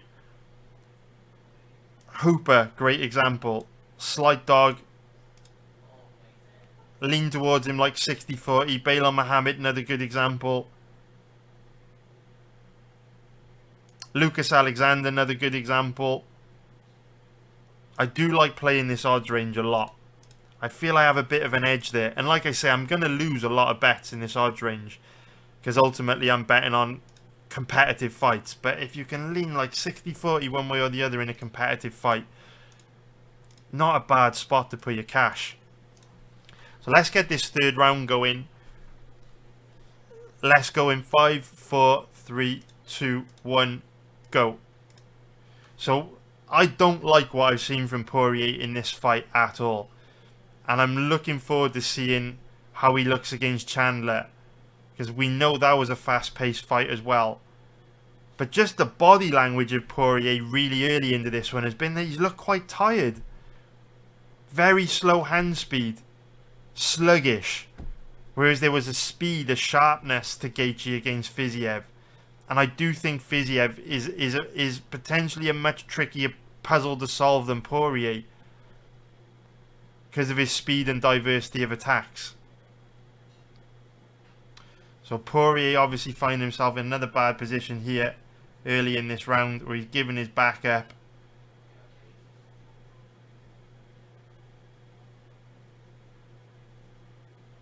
And it's going to be over. Now it's under chin, now it's definitely over. There we go. Alright, cool. Cool. Alright, so what I want to do now is, I really want to, while that fight is fresh in our mind, let's go take a look at Oliveira versus Poirier, Chandler versus Poirier, because I want to pay close attention to how Poirier's body language looks early, his hand speed early, because with this fight being at high altitude, I do have concerns over Poirier here. So what I'll do, I'll drop the links in. So Aziv is saying Fiziev is a lot smaller than Poirier and Gaethje. You know what, mate? I'm not sure if he is. I think Poirier is like 5'9". I think Fiziev is 5'8". So yeah, Poirier is 5'9". Pretty sure Fiziev is 5'8". Yes, there's not a big difference. 71.5-inch reach versus 73. It's not a massive difference in size. Obviously Poirier is leaner, he is longer, but I feel Fiziev makes up for that with his small compact frame, his physicality, his explosiveness. So I don't think Gaethje would have found it easier against Fiziev because of the size. I don't think that's a particularly big factor. So I'll grab you guys the ESPN Plus link as well. Here you go, guys. So yeah, with this being at high altitude and how sluggish, you know, Poirier looked there, I'm very interested to see what this first round of Chandler Poirier looks like. Let's take a look. I'm really looking forward to this now. Because you know what? This was one of those fights where when I was coming into it, I didn't really have an opinion. Didn't really have a lean either way. I was very open-minded because we know both guys are elite. They're both amazing. Both very well-rounded. Both very dangerous. I just came into it with an open mind. I didn't expect to lean one way or the other. But from what we've seen so far, it's hard not to like Gaethje here. Especially when you look at the contrast in how he approached the fight between Oliveira and Fiziev, where he was way more measured, you know, in that Fiziev fight.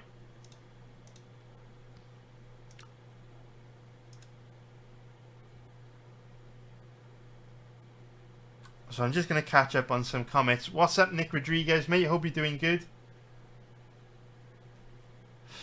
So the cynical Slayer is saying you're ignoring the bodywork that Oliveira put on Poirier. But the thing is, dude, Poirier was looking slow and sluggish literally after 2-3 minutes.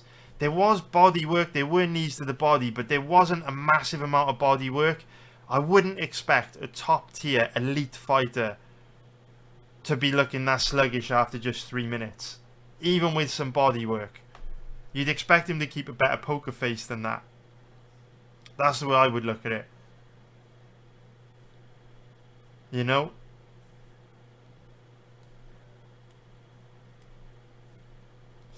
MMA Wiz, I don't think Poirier will try to grapple. No, Gaethje's got a collegiate wrestling background, so I know Khabib dominated him, but I don't think it's going to be easy for Poirier to get Gaethje down and hold him down. I think he would be able. I think in order for Poirier to execute a grappling heavy game plan, I think he'd have to exert a lot of energy to probably not achieve very much. And I don't think Poirier would risk burning himself out, exerting loads of energy to get takedowns where he might not be able to sustain that for 5 rounds or hold Gaethje down for long enough to make it count. So Nick Rodriguez is saying Gaethje is a great bet this weekend.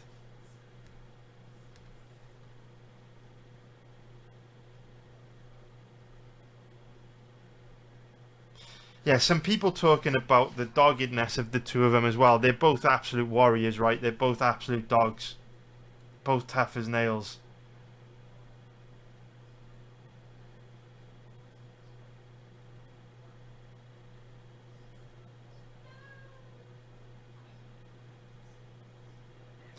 M. Ken is saying, I think Poirier will hurt Justin to the body. How many times has Justin got dropped? Every fight?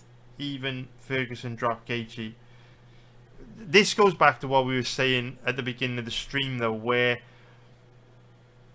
Gaethje has built a career off being wild, reckless, taking loads of damage.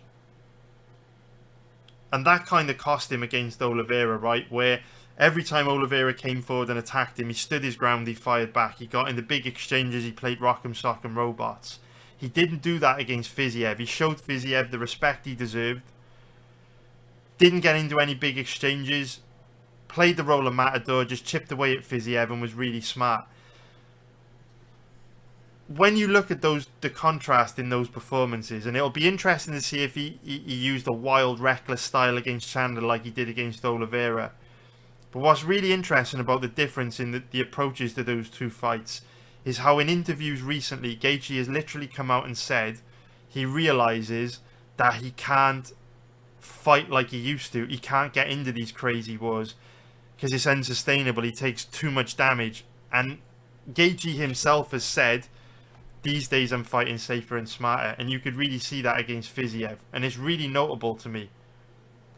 Because if he comes into this fight this weekend fighting safer and smarter, starting slower, finding his range, not putting himself in as much danger, and turns the fight into a technical boxing match, and we know he trains at high altitude, and we know Poirier doesn't, and we know Poirier was looking slow and sluggish early against Oliveira. I feel like Gaethje's got the edges here, and the cherry on top of the cake is that Gaethje's the underdog.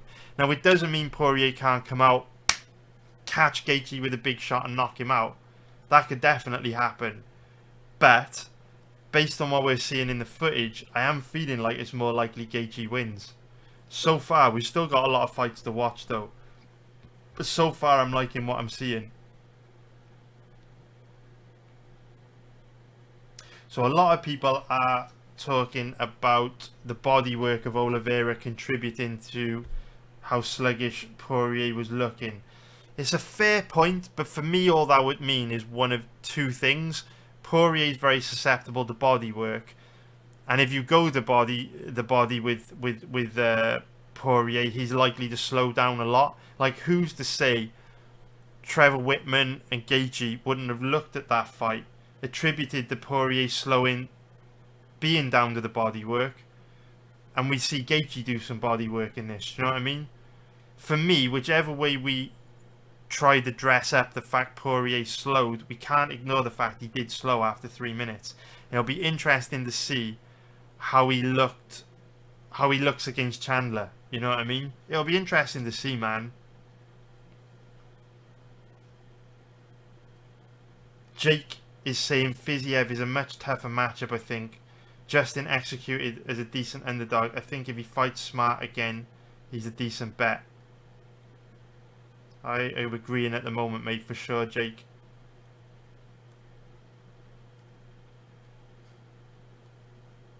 Ken is saying that Gaethje got dropped badly against Fiziev. He didn't, did he? Or am I crazy? We literally just watched that fight. Gaethje didn't get dropped against Fiziev, did he? Or am I going crazy? He didn't get dropped. Am I crazy, guys? That didn't happen, right? Or I've got brain problems. Gaethje didn't get dropped against Fiziev. We literally just watched it. So you might be confusing it with something else. Anyway, let's get into this next one. Poirier against Chandler. So, like I say, I'm very interested to see how Poirier looks here after 3 minutes. So let's get this started. No, I thought I was going crazy there. Yeah, Gaethje didn't get dropped. Cool. Let's get this going in 5, 4, 3, 2, 1, go. Let's go, go, go. Let's make sure camera's good. Yeah, there we go. All right.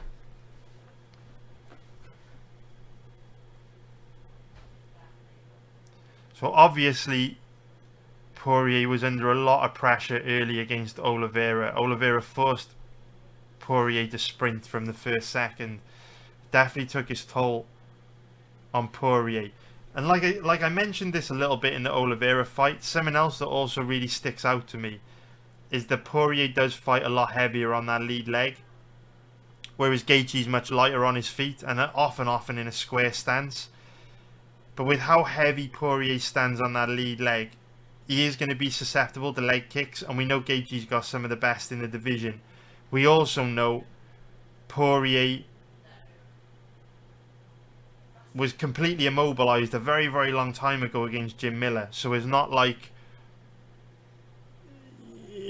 we don't know that he is susceptible to leg kicks. Maybe he would have improved his defense a little bit, but at the end of the day, I don't see what Poirier could do to protect against those inside leg kicks when he stands this heavy on his lead leg.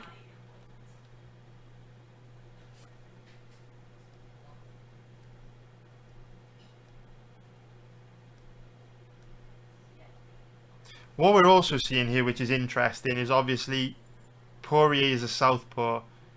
Gaethje, for the most part, is an orthodox stance fighter. So when Gaethje throws those leg kicks from his power kicking leg, the right leg, they're going to be landing to the inside calf of Poirier, which is pretty much what we're seeing Chandler try to do here. Gotta be honest, guys, I will say this. I think Gaethje's striking defense is a lot better. Like, look at this position. Poirier just doesn't have the footwork, the movement, the boxing defense of Gaethje. He's a sitting duck. When Chandler's coming forward and attacking him, he is a sitting duck. He looks very slow, exactly like in the Oliveira fight.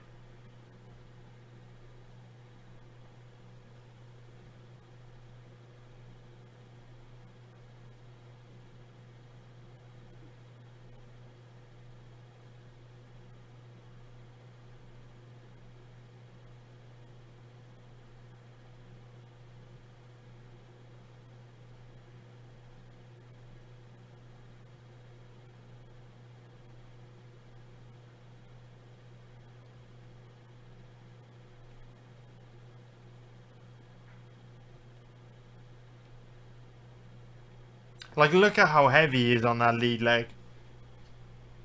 And Gaethje throws those leg kicks with such impactfulness, but very little wind-up. They're very, very difficult to read and see coming.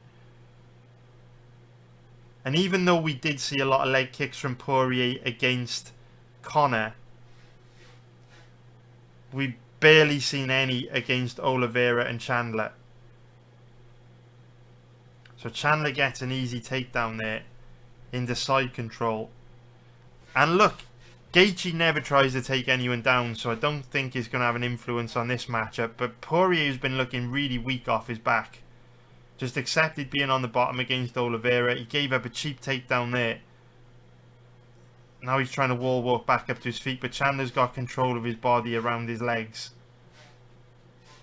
Looking to take the back. Poirier gives up his back very easily as well. He made the same mistake against Oliveira, but obviously Oliveira, longer legs, slicker back takes, meant that he had more success taking the back of Poirier than Chandler did.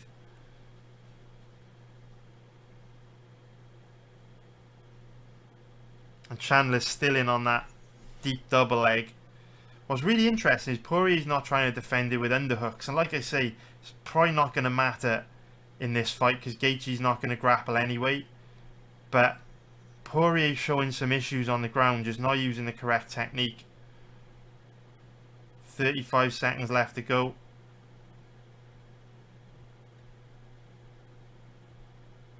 Look how vulnerable Poirier looks in these exchanges, man. He is literally a sitting duck. And then Chandler gets overly aggressive, caught with a big counter right.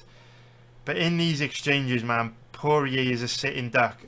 Chin up high and exposed, throwing these big wide hooks. For me, Gaethje is way sharper, way faster, and a lot better defensively.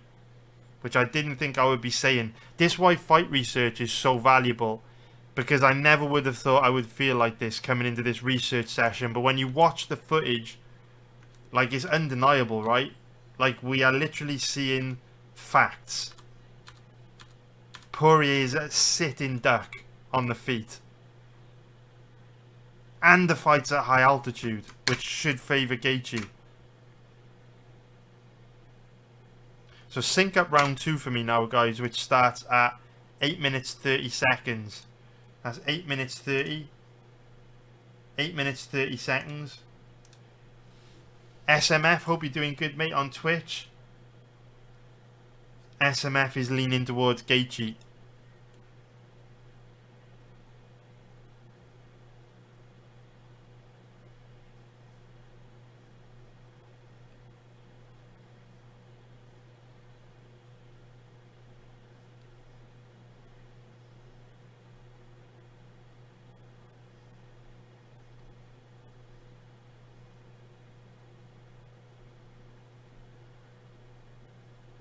Daniel is asking why we're speculating so much when they fought before. The problem with that fight is it was 5 years ago, right?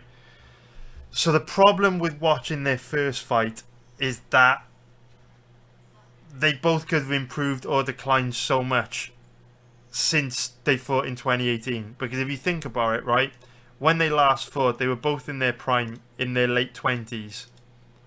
They both could have declined a lot or improved a lot since then. If you look at Gaethje in particular, where he's talking about executing this new style, with him being more cautious, fighting smarter,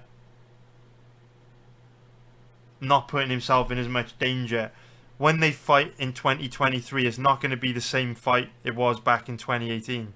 So it's not like we can just go watch their fight from back in 2018. That'll give us all the answers. Because their most recent fights are the fights where we're going to learn the most. Because their most recent fights give us the best indication of what to expect from them this weekend. Because then we're looking at the closest version of both guys that we have today.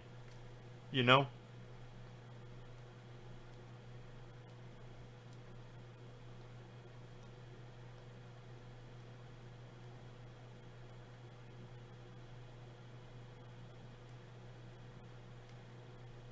Did you guys watch Gaethje Chandler yet? Not yet, M. Ken. We're going to do that next, mate.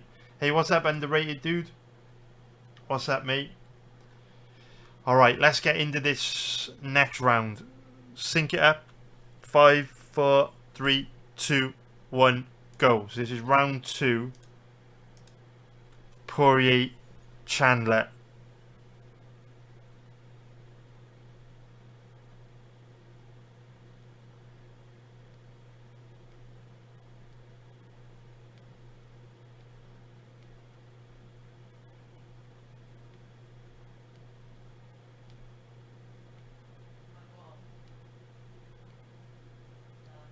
So double leg entry here from Chandler. Again, very, very bad takedown defense from Poirier.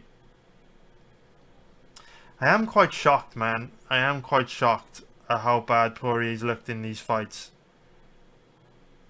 It's not good. It's not good.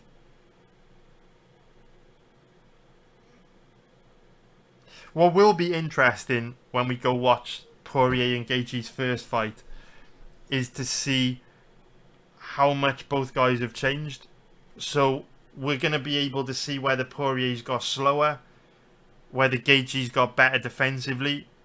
It's going to be really, really interesting to watch, because I know neither of these guys are going to be the same they were 5 years ago.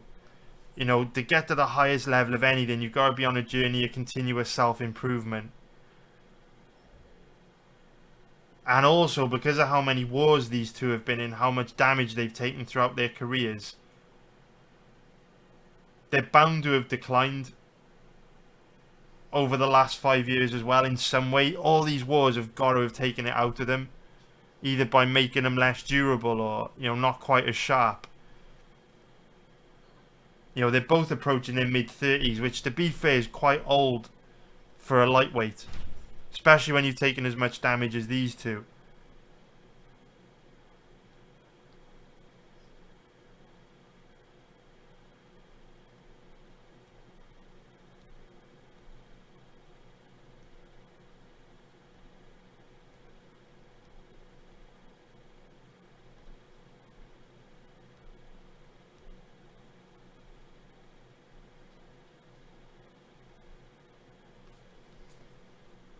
And again, in positions like this, you just see Poirier looking really weak. Very, very unconvincing in these positions. Just doesn't make much of an effort to work through bad positions. He just concedes bad positions.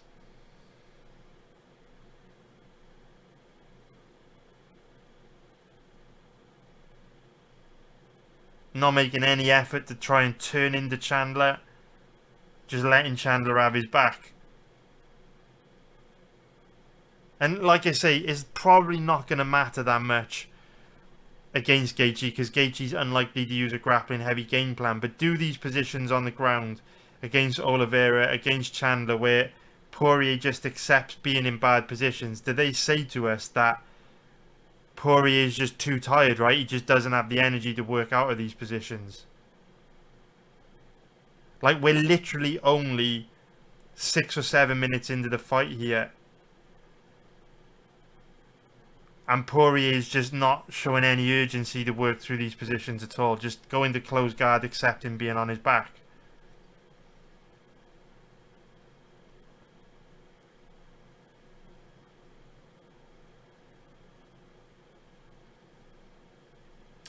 Gotta be honest, man, I am quite surprised at how bad Poirier's looked in these two fights. I didn't expect it.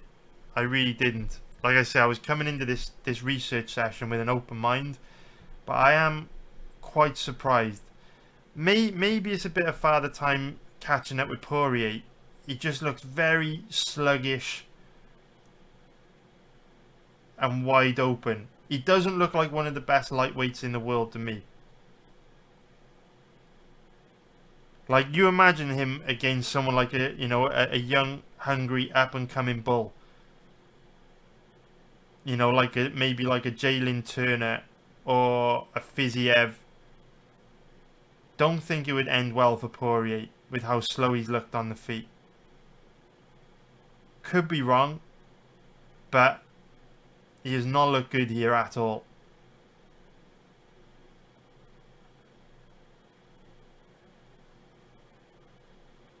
Just literally accepted being on his back for the whole of the round. Made virtually no attempt to get back up to his feet. And look, I know Chandler, former NCAA Division 1 level wrestler. I know Charles Oliveira, high level Brazilian Jiu-Jitsu black belt. But at least try to get back up.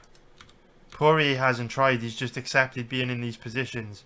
Which isn't good, because it either says to me, doesn't have the fire, or doesn't have the energy. And either one of those is not good. So let's get into this third round now. It starts at 14 minutes and 44 seconds on Fight Pass. 14 minutes 44 on Fight Pass. Let's go, let's go. So let's get it going in 5, 4, 3, 2, 1, go.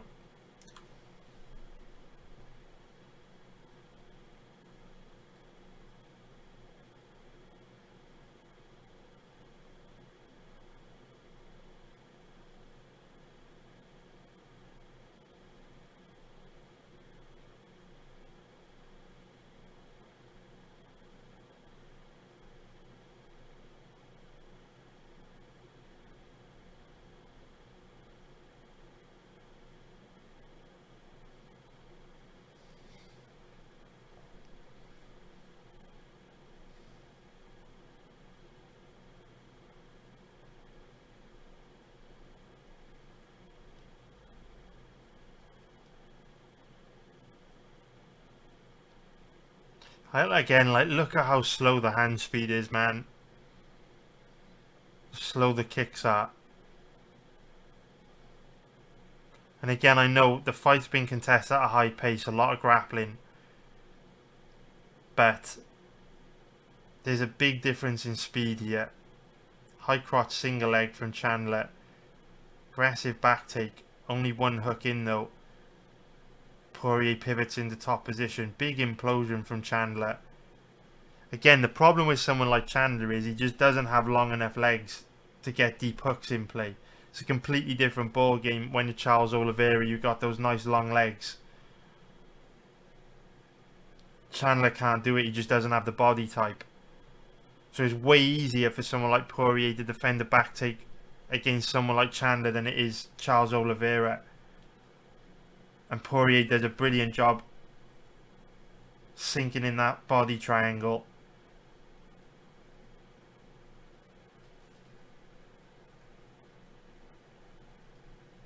And now it's under the chin. Very nice. Poirier with the finish. But didn't look great in my opinion. Could be completely wrong. But he looks quite slow and sluggish to me. So, now let's take a look at Gaethje versus Chandler. And we'll have a direct comparison. So I'll drop the links in. Sync up the first round of this for me. And we'll get it going.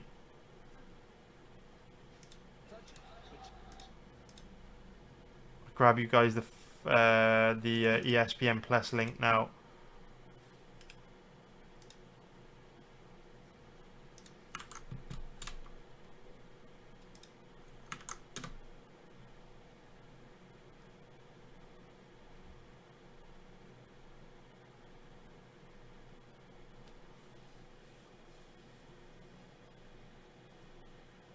MK is asking if Poirier would have the mental edge from the first fight where he obviously beat Gaethje. For me, there's like two ways you can look at it.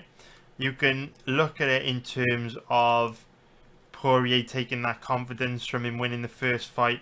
Maybe Gaethje being a little bit nervous because he's facing someone that's already beaten him. So that can work in Poirier's favour. But I always feel that that is negated by the fact that you can look at it the other way and you can go, well, perhaps because Poirier has already beaten Gaethje, it's more likely he would get complacent in a rematch and not take Gaethje seriously. Also, perhaps the fact that Gaethje lost the first fight will make him extra determined to win this rematch. Because you know what it's like, right? You always hear fighters talk like this.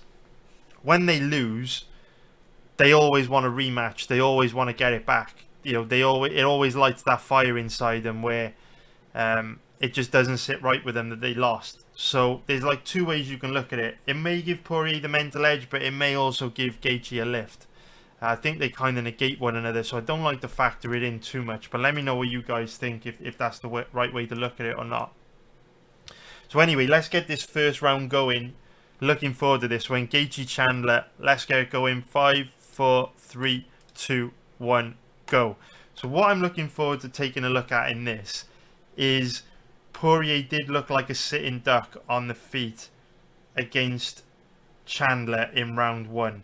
I'm interested to take a look at Gaethje's striking defense here, and if he does a better job than Poirier did of evading Chandler's boxing. Because his striking defense looked great against Fiziev, and we're having that conversation, right, about Gaethje maybe turning a corner. We're also seeing the leg kicks from Gaethje early. So straight away, two things I'm noticing from Gaethje. He keeps his hands up a lot higher than Poirier. He's a lot lighter on his feet than Poirier, and he uses a lot more head movement than Poirier as well. Poirier, for the most part, plants his feet, doesn't move his feet a whole lot. He also doesn't really move his head very much at all. Keeps his hands relatively low, and he throws big wide hooks.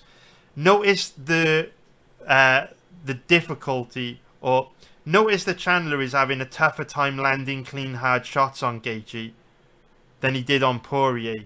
Because when Chandler is letting his hands go, Gaethje's making himself a moving target. He's moving his head, he's keeping his shoulders up high, his hands are up high. Whereas when Chandler would come forward and attack Poirier, Poirier would just stand flat-footed, chin up high and exposed, and look to counter with big wide hooks.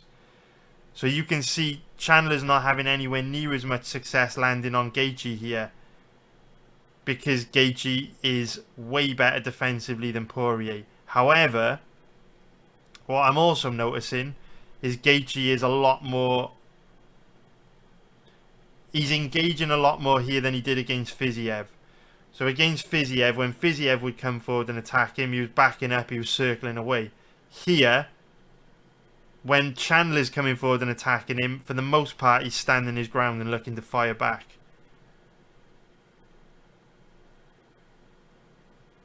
But he's mixing up those leg kicks really nicely. Every once in a while, he's hammering Chandler with that outside leg kick. Beautiful right hand there from Chandler. Jesus Christ, that came right over the shoulder. For the most part, up until this point, Gaethje's been doing a really good job of deflecting the power punches of Chandler off his shoulders. But that one got through. It came up over the shoulder, dropped down, caught the chin. Big right hand there from Chandler.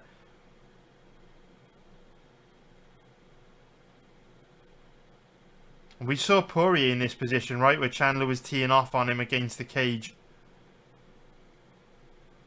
So yeah, I'm seeing a way more reckless version of Chandler in this fight than we saw against Fiziev.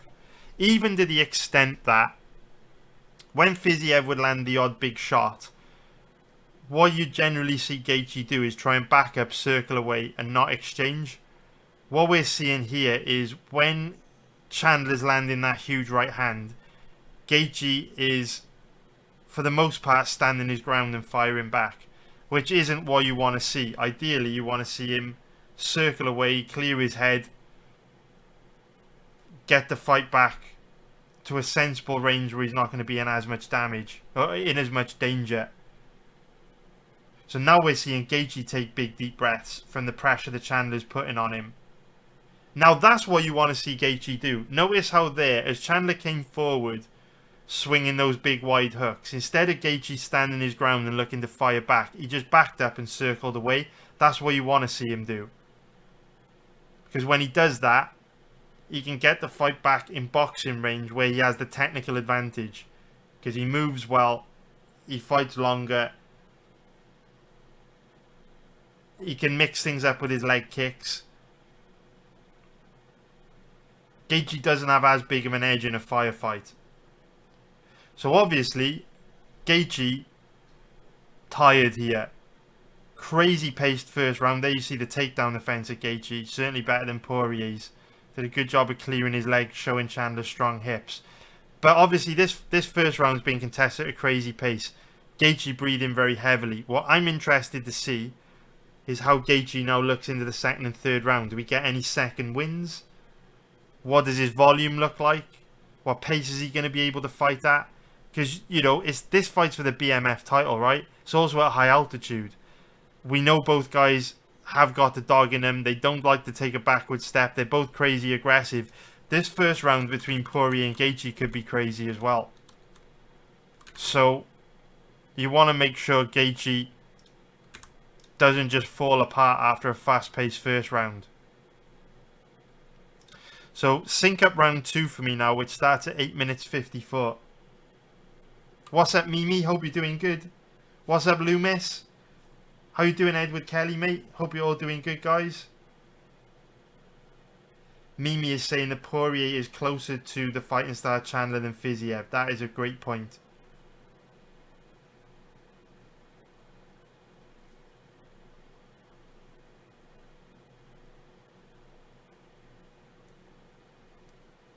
Alright guys, let's get into this next round. Round 2. Sync it up, get it going in 5, 4, 3, 2, 1, go. So round 2. So Gaethje was taking some big deep breaths in the in sort of like the towards the end of round, say like a minute and a half left to go in round 1. So I'm interested to see if he, you know, if he's able to catch a second wind, get his heart rate, his breathing under control in between rounds, and if he looks a bit sharper here now in round 2.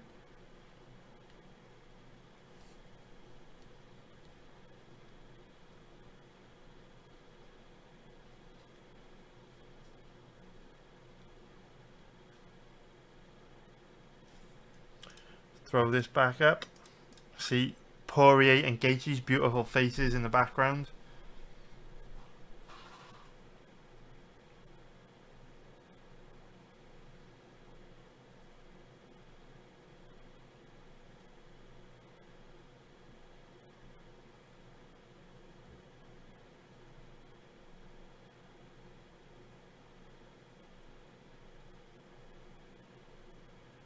So I will say this. When Poirier and Gaethje have both been looking tired, Gaethje's hand speed has still been a lot faster. And he's also, like, look at that uppercut. Very, very fast hand speed.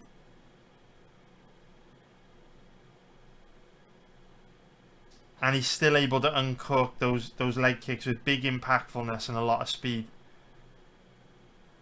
Look at that uppercut, man. Look at that uppercut. It's like picture perfect. It is picture perfect. It is quite superb. It is quite superb. Because you have to think, where we've been watching Poirier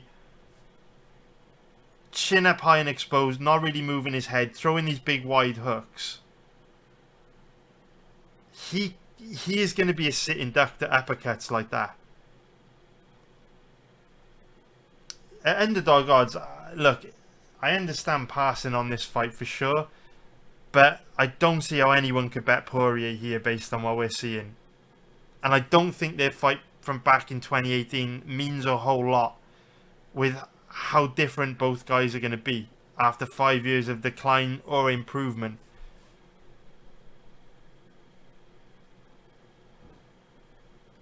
Like, I think this is one of those situations where you've either got to pass or bet Gaethje. And that's not to say Poirier can't win, because he's dangerous. Anything can happen in a fight like this.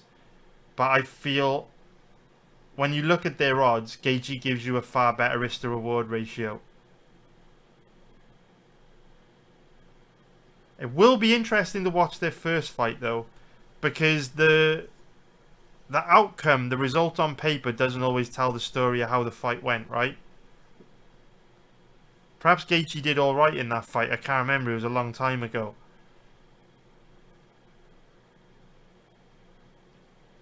Big outside leg kick there from Gaethje. Look at the takedown defense, man. Beautiful. And that's another thing, right? If Poirier were to get tired in this fight and try to take... If Poirier were to get tired or hurt and try to take Gaethje down like he did to Conor, you can already see Gaethje with that NCAA Division 1 level background. He's got bulletproof takedown defense. Poirier isn't going to be able to take this guy down. I mean, Chandler is got that low center of gravity. Really good offensive wrestling. Chandler is a former NCAA Division 1 level wrestler. If he can't get near a takedown, it's really unlikely Poirier is going to be able to.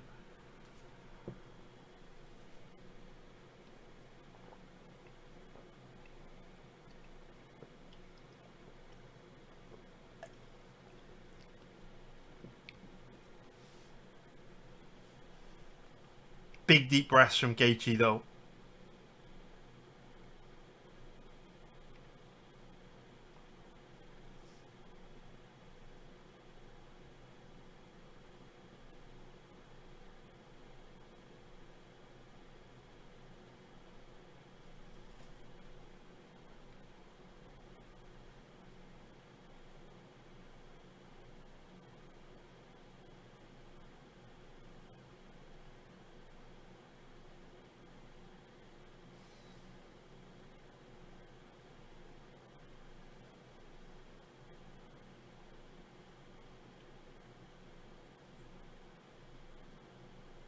Alright guys, let's get into this third round.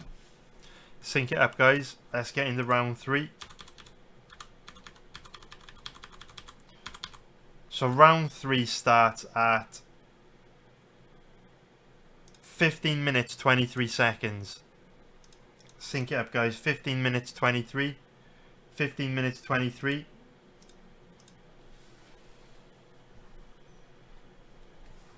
What's up George? Or Jorge? I'm sorry if I butchered the pronunciation, mate, but thanks a lot for watching, mate. He says it'll be like a home game for Gaethje at high altitude.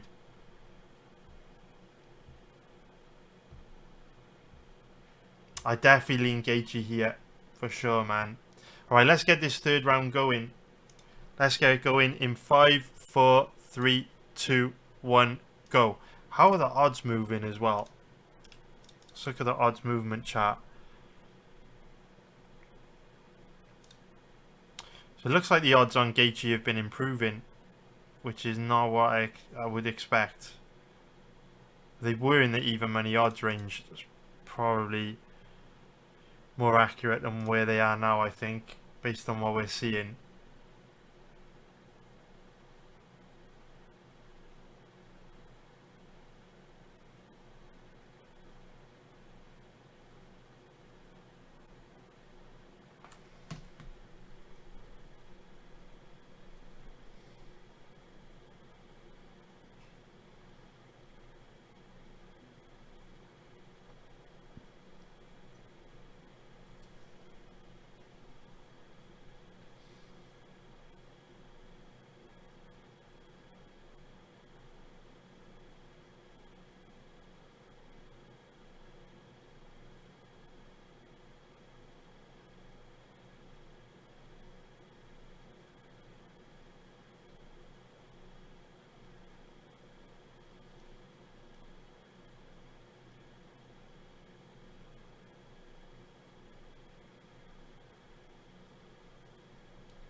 So if you guys have noticed, we've seen like two different sides of Gaethje in this fight. In round one, when Chandler was coming forward to attack him, he was just standing his ground and firing back.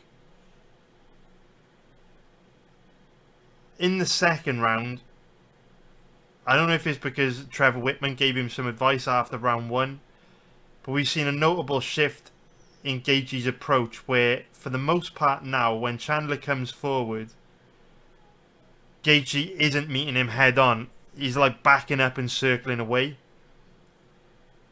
And since he made that adjustment, Chandler's had nowhere near as much success landing.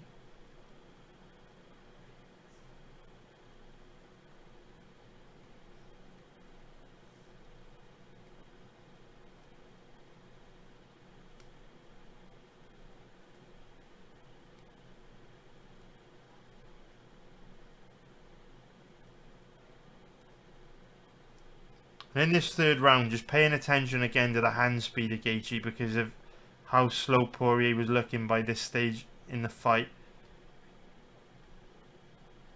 against Oliveira and Chandler. Notice there, right, in those sequences, right, when Chandler comes forward to attack Gaethje here, notice how Gaethje's just trying to circle away. Notice he's just trying to circle away to alleviate the pressure, and because of that, Chandler gets overly aggressive, caught with a big shot.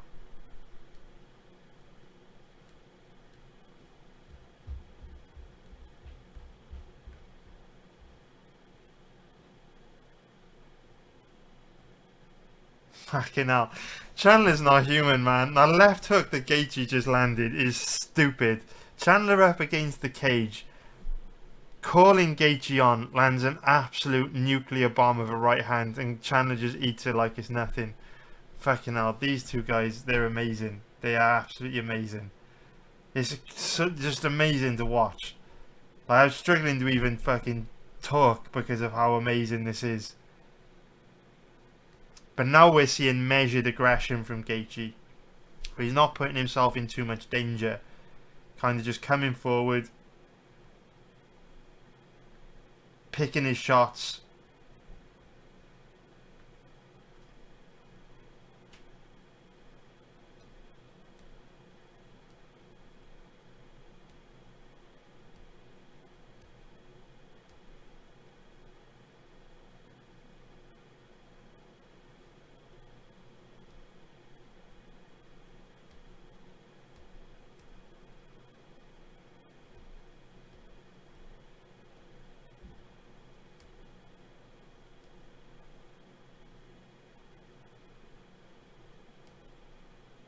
Alright guys, so now the final piece of the puzzle is to take a look at Gaethje and Poirier's first fight. And I think by then, probably have done enough work on this one to know generally what the most likely outcome is. So I'll drop the link for the fight in to Twitch and YouTube. I don't have the ESPN Plus link for this one. In fact, I don't even know if it's on ESPN Plus, as it was such a long time ago. So I'll be very interested to see how this one looks. So sync up round one for me, which starts at 3 minutes 16 seconds on Fight Pass. Sync it up, guys. Sync it up.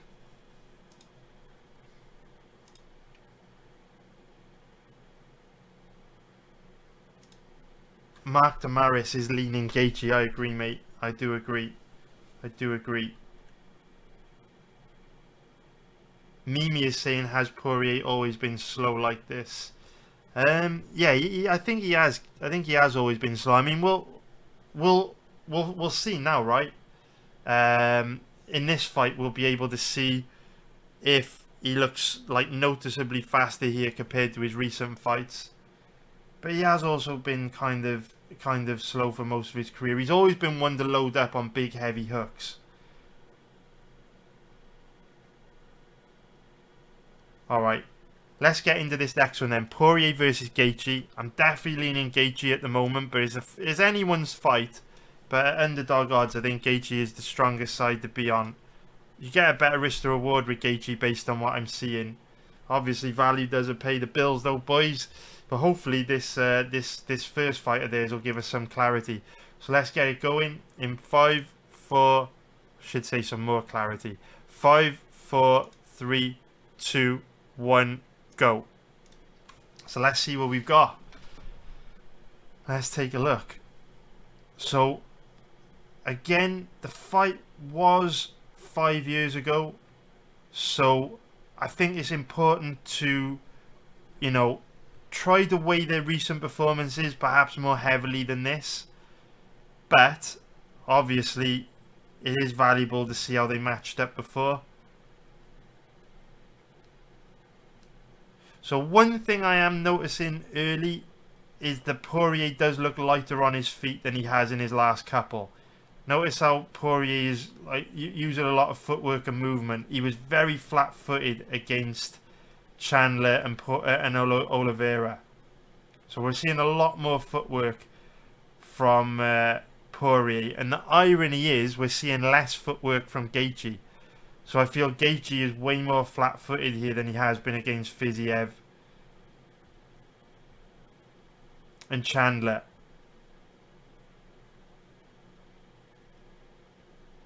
Poirier looks much sharper here than he has in recent fights.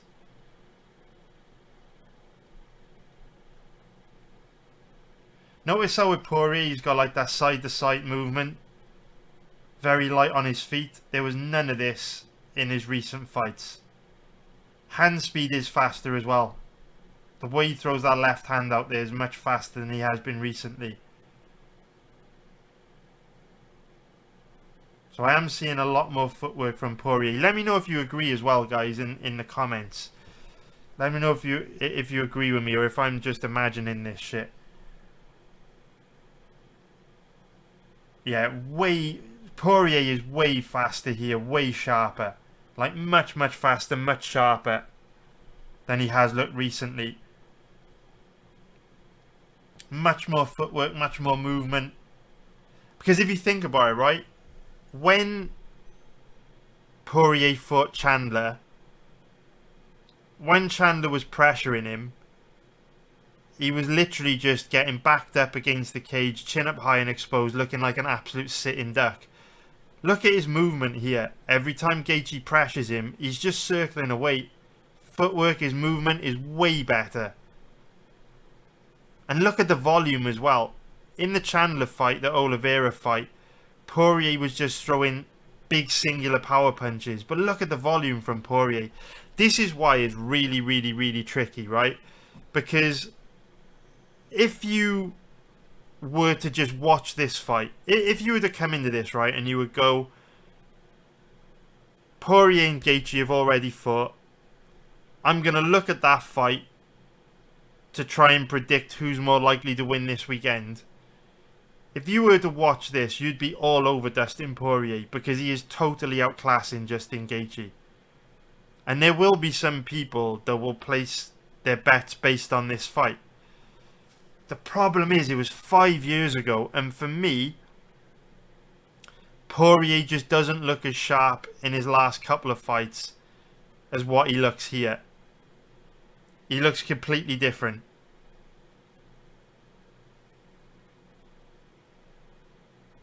Like, if this version of Poirier shows up this weekend, Gaethje is in a lot of trouble. Like, look at how much damage Gaethje's wearing already. But Poirier hasn't looked like that recently. And he, you know, you've got to think, right? Poirier is 34 years old.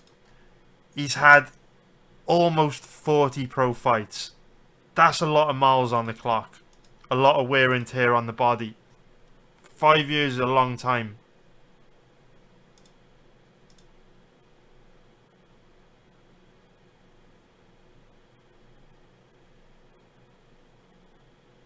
So Mimi and Edward Kelly are suggesting that could be the hip surgery that Poirier had, which might be affecting his mobility. He's definitely lighter on his feet here, unless I'm going fucking crazy. He's much lighter on his feet here.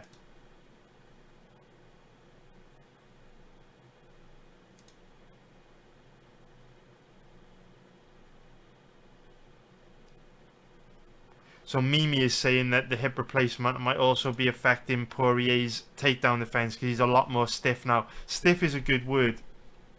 That's a good way of describing him. So Gaethje has been completely outclassed in round 1. But you know what this has shown me? It also kind of shows, obviously anything can happen, but it does kind of show me that Gaethje can take Poirier's power. Like, Poirier's inflicted a lot of damage here. He's landed a lot of bombs. But Gaethje is still in there. Hasn't been dropped. Big uppercut there from Gaethje. But Gaethje's been totally dominated in this first round. So let's get round 2 going now. Round 2. Let's get it going. So round 2 starts at 9 minutes 33 seconds. That's 9 minutes 33 seconds. Let's get it going in 5, 4, 3, 2, 1, go. Nice one, Mimi. Thanks a lot, mate. Mimi just helping me trust myself, I guess, and I'm not going crazy. Poirier just looks way better here than he has done recently. And Gaethje's not moving as well as he has recently, which is super interesting to me.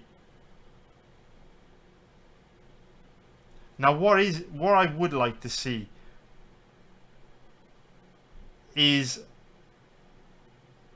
how Poirier's pacing looks here, because he sprinted in round 1. He threw such a high volume of strikes. I'm really interested to see whether he can keep that volume up or if he starts to fade. You'd think he wouldn't fade because obviously the fight ends in round 4, so he's got to be fresh enough to finish Gaethje in round 4. But we'll soon find out.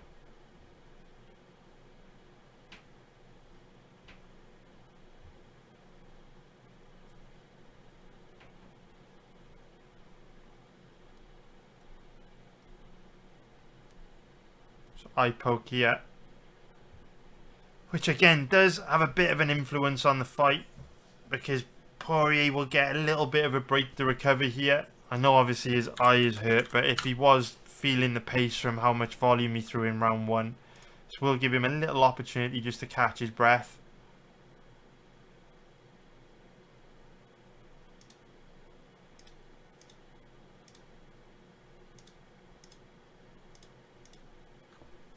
So we'll wait for this to get going again. Nice one, Mimi, mate. Thanks a lot, man. Cheers, Jorge. Thanks, George, mate. That's the thing what I always say though, guys. Like, do you know when I do my breakdown videos, like a lot of the time people will like leave comments saying I'm wrong about this, I'm wrong about that. And what I always kind of want to say to people is, genuinely, when I do these breakdown videos, I'm not like sharing my opinions with how I think the fight's going to go. Literally all I'm doing is just reiterating in the videos what I've seen in the footage. Like, this is all I'll do. I'll literally just spend all week watching like the last 2 or 3 fights from everyone on the card, and then when I do the breakdown videos, I'll literally just reiterate what I've seen. And sometimes that helps you like win bets. Sometimes it doesn't, but I think it's like the only place you'll find like proper clarity as to what is true. Because if you're not like their past fights are, they're the only thing you can really look at which shows you what to expect, you know. And that's why I think it's really important to do just to watch footage. And for live betting in particular, like, it's the magic bullet, because when you watch a lot of footage and it's fresh in your mind, then when you go to live bet, you know exactly what to expect from both fighters. And if things are going in a way that you didn't think they would, because they, you know, someone shows up, they don't look like they did in their past fights, you can just choose not to live bet it. That's the big concern for betting, right? For example, this weekend, we've taken a look at how Gaethje and Poirier have looked in their recent fights, but you never know what you're going to get on fight night. Like, what happens if Poirier shows up and performs like this? Well, then if you're live betting it, you know the matchup becomes a lot harder for Gaethje, you know, and then you can pick your live bets that way. But by arming yourself with the fight research, it just helps you see what is true. So that inside leg kick from Gaethje really hurt Poirier. His body language has changed since it landed. And do you notice that as well? As he landed that other inside leg kick, Poirier winced. So what's really interesting about this round, we're now 8 minutes in. In round 1, Poirier was using a lot of footwork and movement, and Gaethje was really struggling. Now that Poirier is becoming more flat-footed, notice how Gaethje is starting to attack that lead leg and causing big problems. And we were saying in Poirier's last 2 fights how heavy on that lead leg he was standing, and that he would be susceptible to Gaethje's leg kicks.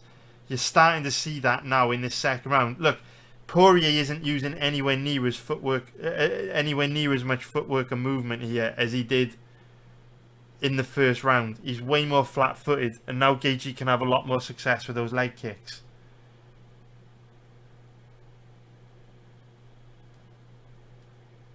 But Gaethje is slow and sluggish in this fight, nowhere near as sharp as he's looked recently. And he definitely can't match Poirier's volume or work rate.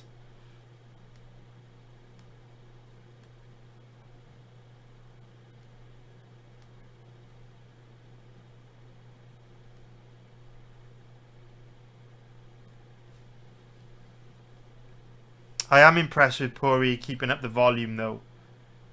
He's thrown a crazy high volume of strikes here. Slowed a little, but not much.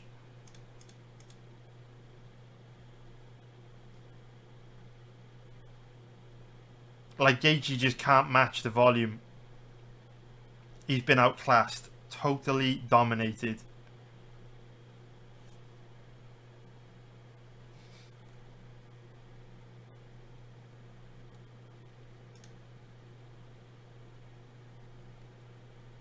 Oh, hey, what's up, Artemis? You okay, mate? You know what, mate? I was going to do... I didn't even think of doing a breakdown video for the Spence Crawford fight, man. I was going to do one for the Diaz-Jake Paul fight. Yeah, if I get time, I might do that one for sure, man. It's a good idea.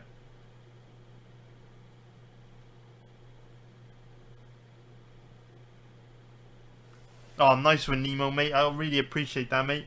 Thanks a lot, mate. Really appreciate that, Nemo, mate. Thanks, mate.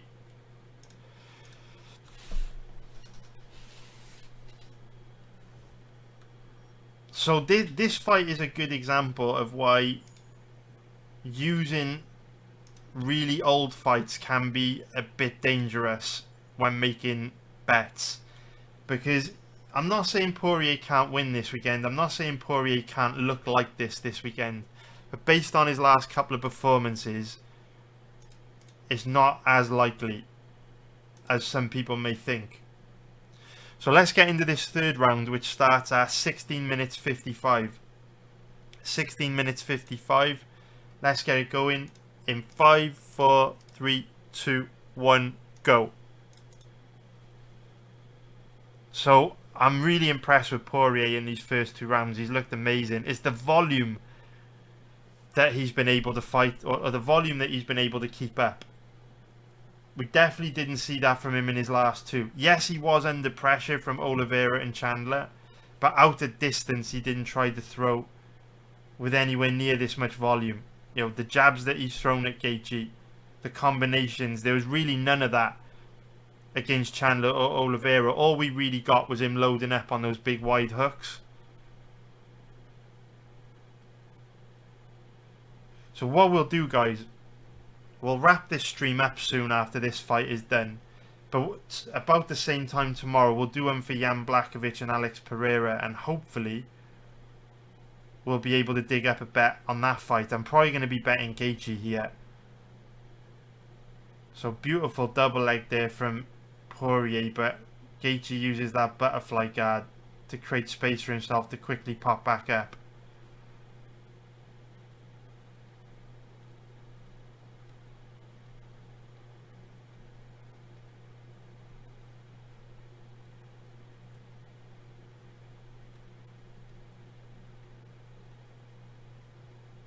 And you can really see the mobility of Poirier has been affected. Now he's starting to switch stances. Those leg kicks are causing him big problems. We've got to think about it, right? Gaethje didn't start to go to the legs until round 2 when Poirier's footwork became flatter.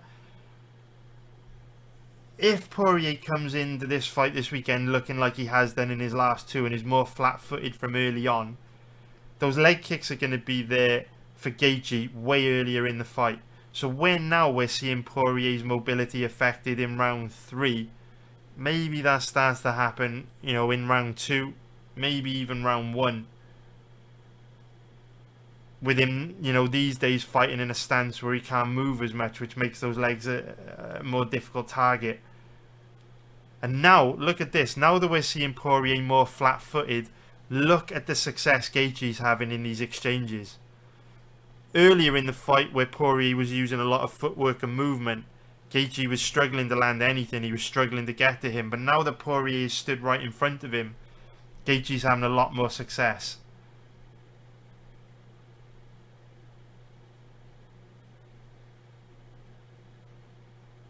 Both guys are so fucking tough though, it's crazy.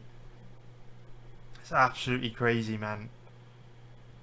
Massive knee to the body from Gaethje. Beautiful knee to the thigh as well.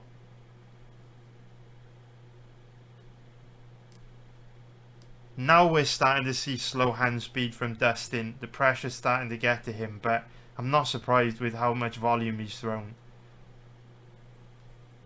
But there's a big momentum swing in this round. You can see Gaethje's taking over here. Another massive inside leg kick. Those leg kicks have changed the fight. Because ever since Poirier's legs started to get damaged towards the end of round 2, and Gaethje's got Poirier thinking about those leg kicks, Gaethje's having way more success with his boxing. Probably because Poirier can't push off on the lead leg and generate as much power as easily as he could early in the fight when that right leg was healthy. And now we're seeing a lot of stance switches from Poirier to try and protect that leg. What else this is saying to me is that Poirier doesn't do a particularly good job of evading leg kicks or checking leg kicks. Because even with good footwork and movement here, Gaethje's inflicted big damage with a leg kick. And if we think Poirier's going to be more flat-footed now at this later stage in his career, he's even less likely to be able to deal with Gaethje's leg kicks. Especially because now Gaethje is a better boxer with better footwork who's likely able to disguise those leg kicks better than he could back in 2018.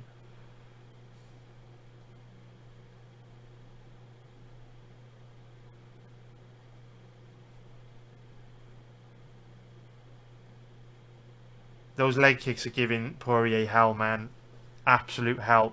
He's gone orthodox stance now. Another eye poke. It's only 25 seconds from the end of the round though, so we will skip through this because it's probably going to be quite a long break. And let's get into the final round, round 4.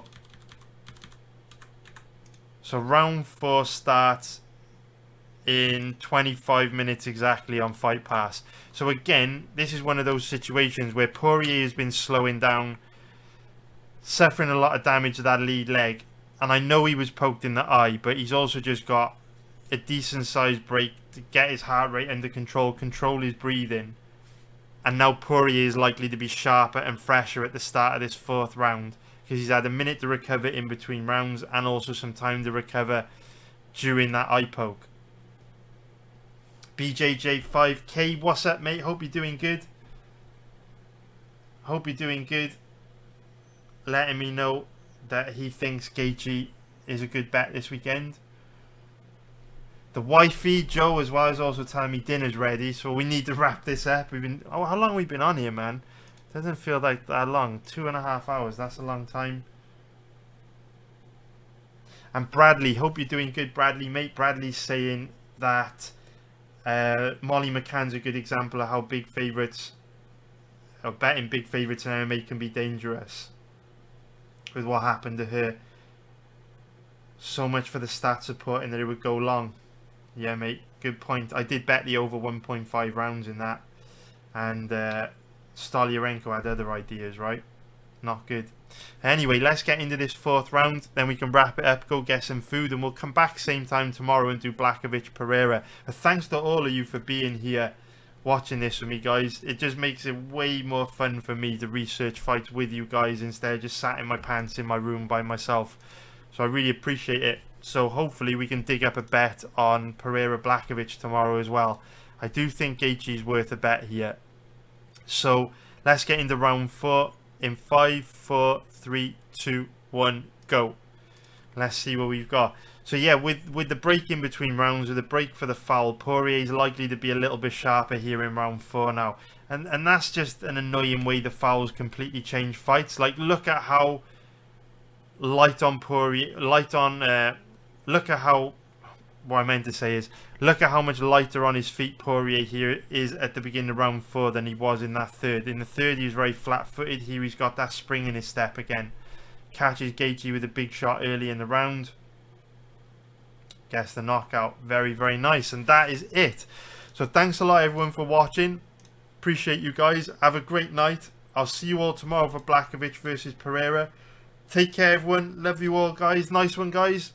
Bye.